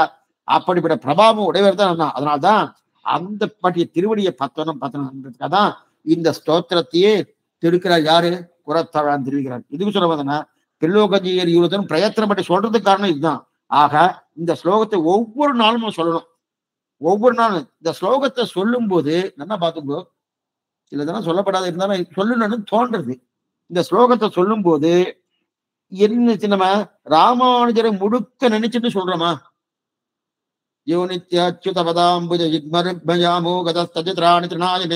அஸ்மத் குரோர் பகவதோஸ்த தயைக சிந்தோகோ ராமானுஜஸ்த சரணோ சரணம் பிரபக்தி சொல்லிட்டு இருக்கணும். ராமானுஜன் நினைக்கிறேன்னு அது என்னவா சுவாமி நினைக்க முடியும்? பொதுத்தனின்னு சொல்லணும் சொல்லியிருக்கு அப்படின்னு சொல்லிட்டு இருக்கமானோ? சொல்றதே கிடையாது. எப்படி சுவாமி சொல்றோம்? எந்திரத்தனமா சொல்றோம். ஒரு நேரம் வச்சுக்கிறோம், அரை மணி நேரம் இருக்கு, அரை மணி நேரத்துக்குள்ள இந்த பிரபந்தத்தை முடிக்கணும். முடிச்சாச்சுன்னா அடுத்த ப்ரோக்ராம் இருக்கு, அதுக்கு தகுந்தவா நீ பண்ணிக்கோ, இல்லையா இதை ஸ்கிப் பண்ணுவோம். நிறைய இடத்துல இதைதான் பாக்குறோம். ஆனா அந்த இந்த யோனித்தி அச்சுதபதாம்புதை இந்த ஸ்லோகத்தை சொல்லும்போது ராமானுஜ திருவடியை நினைக்கிறது சரணாகதிதானே இந்த பாசனமே. நினைக்கிறோமான்னா நினைக்கிறதே கிடையாது, யந்திரத்தனமா சொல்றோம். இன்னொன்னு வேற வந்துருத்து, அதையும் சொல்லப்படாத சொல்லிடுறேன். இந்த பொதுத்தனியின் 6 தனியன் இருக்கணும். ஸ்ரீசைலேச தயாபாத்திரம் திஹி பக்தியாதி குணாரம் இத்தியாதி பிரணதோஸ்மி நித்யம். சுவாமி பொதுத்தனின் முடிஞ்சிட்டு இது ஒரு வழக்கம் வேற வச்சுட்டு இருக்கா. உங்களுக்கு எல்லாம் தெரியாம இருக்கலாம். இப்ப சொன்னேன்றதுக்காக நீங்க ஆரம்பிச்சிடாதீங்க தயவு செய்து. ஏன்னா இந்த பருவ இடத்துல நீங்க பார்த்தேன். ஸ்ரீசைலேச தயாபாத்திரம் திஹி பக்தியாதி குணாரம் இத்தியாதி பிரணதோஸ்மி நித்யம். பிரணதோஸ்மி நித்யம்னு கடைசி 6ஆவது ஸ்லோகத்துல வருது. முடிச்சா சுவாமி நாடி ஆயிடுச்சு சுவாமி, என்ன பண்றது? அது அவ்வளவு அவசர கதியில பண்ணிட்டு இருக்கோம். நாடி ஆயிடுச்சுன்னா இந்த மாதிரிலாம் செவிக்கப்படும். நிதானமா செய்யணும். ஏன்னா துவயத்தை சொல்லணும்னாலே குரு பரம்பரையை சொல்லித்தான் துவயத்தை சொல்லணும்னு நம்ம முன்னாடி பார்த்துக்கோம். குரு பரம்பரை அஸ்மத் தேசிக அஸ்மதீய பரமாச்சாரிய சேஷான் குருன்னு அஸ்மகுருப்தியம் நமக்கு அஸ்மஸ்வரகுருப்தியம் அந்த குரு பரம்பரை சொல்லித்தான் துவயத்தை சொல்லணும்னு சொல்லியிருக்கு. அப்படி இருக்கச்சே ஏன்னா ஏன் சுவாமினா அந்த மாதிரி குரு பரம்பரை சொல்லாம சொன்னேன்னா ஓம்காரத்தை விட்டுட்டு நமோ நாராயணா ஓம் நமோ நாராயணங்க நமோ நாராயண சொன்னா ஒரு பிரயோஜனம் இல்லை. ஓம்காரம் சேர்க்காம அது மந்திரமா இருக்குமா இல்ல சப்தமா இருக்குமா? இருக்கு பிரயோஜனம் இல்லை. அதே போல குரு பரம்பரையை விட்டுட்டு துவயத்தை சொன்னா அது பிரயோஜனம் இல்லை, எந்த லாபமும் இல்லை, எந்த லாபம் இல்லையா? இதுக்கு சொல்லுவேன்னா பூர்வர்கள் இதை நன்னா எழுதி வச்சிருக்கா. அதை போல இது நன்னா இந்த லக்ஷ்மிநாத சமாரம்பாம் நாதயாமனம் இந்த பாருங்க. இந்த லக்ஷ்மிநாதன் முன்னாடி பார்த்தோம். லக்ஷ்மிநாதன் பெரிய விராட்டியா பெரிய பெருமாள், சமாரம்பாம் அந்த சப்தத்துக்குள்ளே 2 பேர் சேர்ந்திருக்கா இல்லையா? சேன முதலியாருன்னு நம்ம இதெல்லாம் நம்ம ஞாபகம் வச்சுட்டு செவிக்கிறோமா? நாத யாமுன மத்தியமாம், நாதமுனி என்ன யாமுனமுனி என்ன, நடுவுல இருக்கக்கூடிய யார் சுவாமி? உய்யக்கொண்டார் மணக்கால் நம்பி, அதற்கு மேற்கொண்டு அவருடைய ஆளவந்தார் இருக்காளியா, ஆளவந்தார் திருவடியிலையா இருக்கக்கூடிய பெரிய நம்பி, இவெல்லாம் ஞாபகம் வச்சுட்டு சேவிக்கிறோமா? அஸ்மதாச்சாரியன் பெரிய இதுல ஞாபகம் வச்சுட்டு இருக்கோமா? சுவாமி நீங்க என்ன சுவாமி இந்த மாதிரிலாம் பேசிட்டு இருக்காரு? அவசர கதியில இப்ப கோயில்ல இந்த மாதிரிலாம் செவிக்கிறாளா? இப்ப நீங்க சொல்றது நான் ஒத்துக்கிறேன், கேள்வி செவிக்கணும்னு சொல்லிட்டு வாஸ்துனா கோயில்ல எத்தனை உற்சவங்கள் இருக்கு. இல்ல லக்ஷ்மி நாத சமா ரம்பாம் நாத யா சமாரம்பாம்னா அப்படியே ஒரு நிமிஷம் நிறுத்திட்டு நாதமணி அதை நிறுத்திட்டு யாராவது வச்சுக்கணும், விஸ்வக்ஷணன் ஞாபகம் வச்சுக்கணும். அடுத்து அதுக்கு மேல கூட நம்மாழ்வார் ஞாபகம் வச்சுக்கணும். அதை ஞாபகம் வச்சுட்டு அடுத்த ஸ்டெப்புக்கு போவோம். சமாரம்பாம் நாதமுனி ஞாபகம் வச்சுக்கணும். யாமுனமணி ஞாபகம் வச்சுக்கணும். அந்த நாதமுனி யாமுனமணிக்கு நடுவுல உய்யக்கொண்டார் மணக்கால் நம்பி ஞாபகம் வச்சுக்கணும். இத்தனையும் சொல்லிட்டு பேசு கோயில்ல சேவிக்கிறார் சுவாமி. இல்ல, கோயில்ல எத்தனையோ கைங்கரியங்கள் உண்டு. அந்த கைங்கரியம் இருக்கிறபடியாலே அவ அவசர கதியில அவ சேவிக்கிறது உண்டு. அதனால்தான் கோயில் திருவாய்மொழி என்கிற ஒரு நிலையே ஏற்பட்டது காரணமே இதுதான். கோயில்ல ஏன் கோயில் திருவாய்மொழி நம்மாழ்வார் பண்ணல. நம்மாழ்வார் திருவாய்மொழி 1008 பாதங்களை பண்ணார். கடைசியில் என்னாச்சுன்னா நித்தியம் திருவாய்மொழி சேவிக்கணும், நாழி கிடையாது கோயில்ல. அப்ப கோயில் திருவாய்மொழி வச்சுட்டு இருக்கா இல்லையா, அது சேவிக்கிறான்னு. அந்த மாதிரி கோயில்ல இந்த நிர்பந்தம் இருக்கு. ஏன்னா மேற்கொண்டு கைங்கரியம் இருக்கு. ஆனா நம்ம ஆத்தனை பண்றச்சு, நம்ம பெருமாள் திருவாராதனை பண்றச்சு, லக்ஷ்மிநாத சமாரம்பாம் சொல்றச்சு ஒரு நிமிஷம் நிறுத்தி சமாரம்பாம் சப்தத்துக்குள்ள தியான முதலியார் அதே போல நம்மாழ்வார்கள் இருக்காரு. நாதயாமன மத்தியமான் அதுக்கு நடுவுல உனக்கால் நம்பி உய்யக்கொண்டார் மேற்கொண்டு பெரிய நம்பி இவர்கள் இருக்கார். அஸ்மதாச்சாரிய பரியந்திர சுவாமி ராமானுஜர் என்ன, நம்முடைய ஆச்சாரம் என்ன, இவெல்லாம் இருக்காருங்கிற ஞாபகத்தோடு நிதானமா சேவிக்கணும். அதே போல யோ நித்திய அச்சுத பதாம்புஜ யுக்ம ருக்ம யாமோகத ததிதராணி திருநாயகேனி அப்படின்றது இது ஒவ்வொன்றும் சொல்ல சொல்ல சொல்ல அந்தந்த ராமானுடைய திருவடியை சடவாக பத்துகிறேன் என்கிற எண்ணத்து அடி ஆத்தனையாவது பண்ணணும். சுவாமி 9:30 மணிக்கு கிளம்பணும், எழுந்துக்கிறது 6 மணிக்கு, 6 மணிக்கு எழுந்து அதுக்கப்புறம் இது அது அது அதுன்றது 9 காலம் ஆயிடுது. 1/4 மணி நேரத்தை அப்படியே கையை காய்ச்சிட்டு போறக்கூடிய ஒரு நிலையில தான் இருந்துருக்கு. அப்படி இருக்கச்சது என்னமா சுவாமி நீங்க பண்ண சொல்றேன், பண்ண முடியுமான்னா அப்படி எல்லாருக்குமே சொல்றேன். இப்படி வச்சுக்கோமே, ரிட்டையர்டு கொஞ்சம் பேர் ரிட்டையர்ட் ஆகிருப்பா இல்லையா, அதுக்கப்புறம் ஒண்ணுமே பண்ணலன்னா அவளுக்கு இந்த இந்த இந்த காலேஜ் தேவையில்லை சுவாமி. எத்தையும் கிடையாது சுவாமி, ஆச்சா ஆயிட்டா 9:30 மணிக்கு என்னவோ அது காலை உணவு அது என்னவோ சாப்பிட்டுட்டு ஒரு பெட்டிக்கு முன்னாடி உட்காந்துன்னா அவளுக்கு இது தேவையில்லை. அப்ப யாருன்னா இதை பண்றவாளுக்கு தான் நீங்க சொல்றீங்க. அவ நிதானமா இதை அனுபவிச்சு பண்ணலாம், எந்த சிரமமும் கிடையாது. அனுபவிச்சு பண்ணலாமோ இதுக்கு சொல்ல வந்தேன்னா குரு பரம்பரை ஏன்னா இந்த ஸ்லோகத்தை சொன்னாலே குரு பரம்பரையை முழுதுமா சொன்ன மாதிரி அர்த்தம் சொல்றாரு. எது யோனித்ய அச்சுத பதாம்புஜ யுக்ம ருக்ம யாமோகத தனிராணி தினாயமேனி ஆஸ்பத ஆச்சாரிய பரியந்தம் அந்த ஸ்லோகமும் இந்த ஸ்லோகம். அப்ப லக்ஷ்மிநாத சமாரம்பம் ஆகட்டும், அதே போல யோனித்தியம் அச்சுத பராணி ரெண்டுமே சொல்ல. அதே போல தெரியலையா, அப்ப நாராயணன் திருவடிகள் துவயம் சரணாகதி சொல்லிட்டு இப்ப விஷயத்துக்கு வந்துடும். நாராயணன் திருவடி துவயம் சரணாகதின்னு சொல்லிட்டு அதே போல ராமானுஜர் திருவடியிலே சரணாகதின்னு சொல்லியிருக்கு. எது சுவாமி, ராமானுஜரை பத்தின தளத்தை விட குரத்தாழம் பண்ண தவம் வென்றதுன்னார். ராமானுஜர் ஒரு தவம் பண்ணியிருக்கார், கூரத்தாழ ஒரு தவம் பண்ணியிருக்கார். ஏன்னா ராமானுஜர் பண்ணின தவத்தை காட்டிலும் கூரத்தாழ்வா பண்ண தவம் வென்றுடுத்துனார். ஏன்னா ராமானுஜர் மோட்சம் போவதற்கு முன்னாடி கூரத்தாழ போயிட்டாரு. ஆமா சுவாமி, அவர் தான் முன்னாடி போயிட்டார். அப்ப ராமானுஜர் கொஞ்ச நாள் இருந்திருக்காரு பெரியத்துக்காக சொல்றேன்.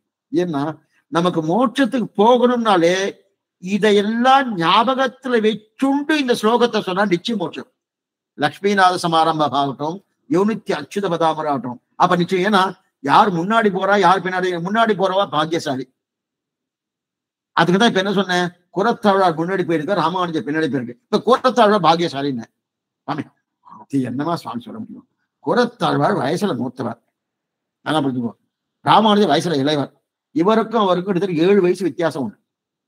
7 வயசு 7 திருநட்சத்திரங்கள் வித்தியாசம் உண்டு. அப்படி இருக்கச்சது வயசுல மூத்தவர் முன்னாடி போயிட்டார், வயசுல இளையவர் பின்னாடி இருக்காருன்னா அது அர்த்தமே இல்லை.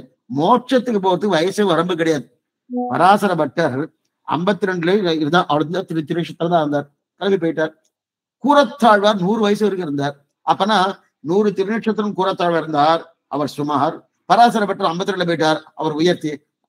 அப்படின்னு இருக்குன்னா அப்படிதான் அது. ஏன்னா எதற்காகனா இங்க வயசை திருநட்சத்திரத்தை வைத்துக் கொண்டு அல்ல, யார் எந்த அளவுக்கு சீக்கிரம் மோட்சத்துக்கு போறாளோ அவ பாக்கியசாலி. கூவிக்கொள்ளும் காலம் இன்னும் குறுகாதுன்னு தெரிவிக்கிறாள் இல்லையா. எதுக்கு சொல்ல வந்தேன்னா, இப்ப ராமானுஜரை காட்டிலும் மேம்பட்டது தெரியுது, மோட்சத்துக்கு ஒரு முன்னாடி போயிருக்காரு. எது போல நம்ம அரையர் பார்த்தோமோனும் எங்க திருநாராயணன் தொட்டியம் திருநாராயணபுரம் அங்க அரையர் அவரை கட்டிக்க எல்லாம் சில விஷயங்கள்லாம் நெருப்பு கொடுத்துட்டா, நெருப்பு அந்த நெருப்போ பெருமாளுக்கு நெருப்பில் எழுதிட்டு இருக்காருன்னு ஆலிங்கனம் வேண்டார். அவருக்கும் பிராணம் போயிடுத்து, அவர் தர்மபத்திரிக்கும் பிராணம் போயிடுத்து, பிள்ளைகளுக்கும் பிராணம். ஆனா பிள்ளை தானே முதல்ல போயிருக்கா. பட்டினம் முன்னாடி போயிருக்கானோ. இப்ப இதுல வயசு பார்க்க முடியுமா? வயசை பார்த்திருந்தா முதல்ல அவர் தகப்பனார் தான் போயிருக்கணும், அந்த அரையருக்கு தான் போயிருக்கணும். அரையருக்கு முதல்ல குழந்தைக்கு தான் போயிருக்கு. பாக்கியசாலி அவ தான். எதுக்கு சொல்ல வந்தேன்னா, அப்படிப்பட்ட அச்சுடைய திருவடியை சரணாகதி நிறுத்தத்திற்கு கிடைக்குமோ கிடைக்காதுங்கிற சந்தேகம் உண்டு. ஆனா சந்தேகத்துக்கு இடம் இல்லாம பெருமாளுடைய பக்தனுடைய யார் பெருமாளுடைய பக்தனிடத்தில் யார் சமாசனம் பண்ணிக் கொள்கிறார்களோ அவனுக்கு பக்தன் அந்த 74 சிம்மாசனம் அதிகம் அர்த்தம். அவர்களே சந்தேகத்துக்கு இடம் இருந்தாலும் கிடைக்கிறது. அப்படின்னா ஆச்சாரிய சமாசனம் பண்ணி கொண்டுதான் அப்பனா இது என்ன அர்த்தம்னா ஆச்சார சமாசனம் பண்ணி கொண்டா மட்டும் போராது, கைங்கரியம் பண்ணணும்னு. கைங்கரியம் பண்ணாம இருந்தா அது பெருமாளுக்கு ஏற்புடையது கிடையாது. அதனால ஆச்சார கைங்கரியம் அப்படின்னு தெரிவிக்கிறார். மேற்கொண்டு இப்ப நம்ம துவயத்தை பார்க்கணும். துவயத்துக்கு நாராயண துவயம் என்ன, அதே போல ராமானு துவயம் என்ன, இது ரெண்டுத்துக்கும் என்ன வேறுபாடு என்ன, என்ன ஒற்றுமை என்ன பார்க்கணும் என்னன்றது நாளைய தினம் காலக்ஷேபத்துல சாயங்காலம் 5:30 மணிக்கு கொண்டு அவசியம் ஒன்று பிரார்த்திக்கிறேன். ஆனா இது ரொம்ப முக்கியமானது. இனிமேதான் வரப்போறது. அஸ்ய ராமானுஜஸ்ய சரணோ சரணம் பிரபத்தின்னு வரப்போறது. அதை பார்க்கணும். அதுக்கு முன்னாடி கார்த்தால ராமானுஜன் இருந்தது ஆச்சரியமான நாதமுனிகளுடைய பாசுரம் ஆரப்பொழில் தென்குறி கேட்கிறான். அதுல இந்த தோபரயுகத்துக்கும் கலியுகத்துக்கும் தோல் தீண்டின்னு சொல்லுவா. அதுல ஆழ்வாருடைய காலக்கணக்குல என்ன ஒரு மாதிரியான குழப்பங்கள் அதான் பார்த்துட்டு இருக்கோம். நாளைக்கு அது பூர்த்தியாக போறது. அவசியம் ஒருபடி பிரார்த்திக்கிறேன். இப்ப ஏதாவது சந்தேகம் இருந்தா அவசியம் கேட்கலாம். ஆழ்வார் எம்பெருமானார் ஜீய திருவடிகளேசனம், ஆச்சாரியன் திருவடிகளேசனம், பகவதால் திருவடிகளே சரணம். ஸ்ரீமதே ராமானுஜாய நமக. அரியன் சுவாமி ஸ்ரீமதே ராமானுஜாய நமக. கணேஷ் சுவாமி ஸ்ரீமதே ராமானுஜாய நமக. சாமி ஸ்ரீமதே ராமானுஜாய நமக. அரியன் பாக்கியம் சுவாமி, அரியன் சாமி, அரியன் தன்யா சாமி, அரியன் சாமி. தன்யாஸ்மி சுவாமி ரொம்ப அற்புதமா இருந்து. அரியன் ஸ்ரீமதே ராமானுஜாய. அடியேன் சுவாமி ஸ்ரீமதே திருவடி சேவிச்சுக்கிற சுவாமி. அடியேன் அடியேன் சுவாமி ஸ்ரீமதே ராமானுஜாய நமக. அடியேன் சாமி தேவரிய திருவடியை சேவிச்சுக்கிற சாமி. அடியேன் சுவாமி ராமானுஜாஸ் திருவடி சேவிச்சுக்கிற சாமி.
சுவாமி.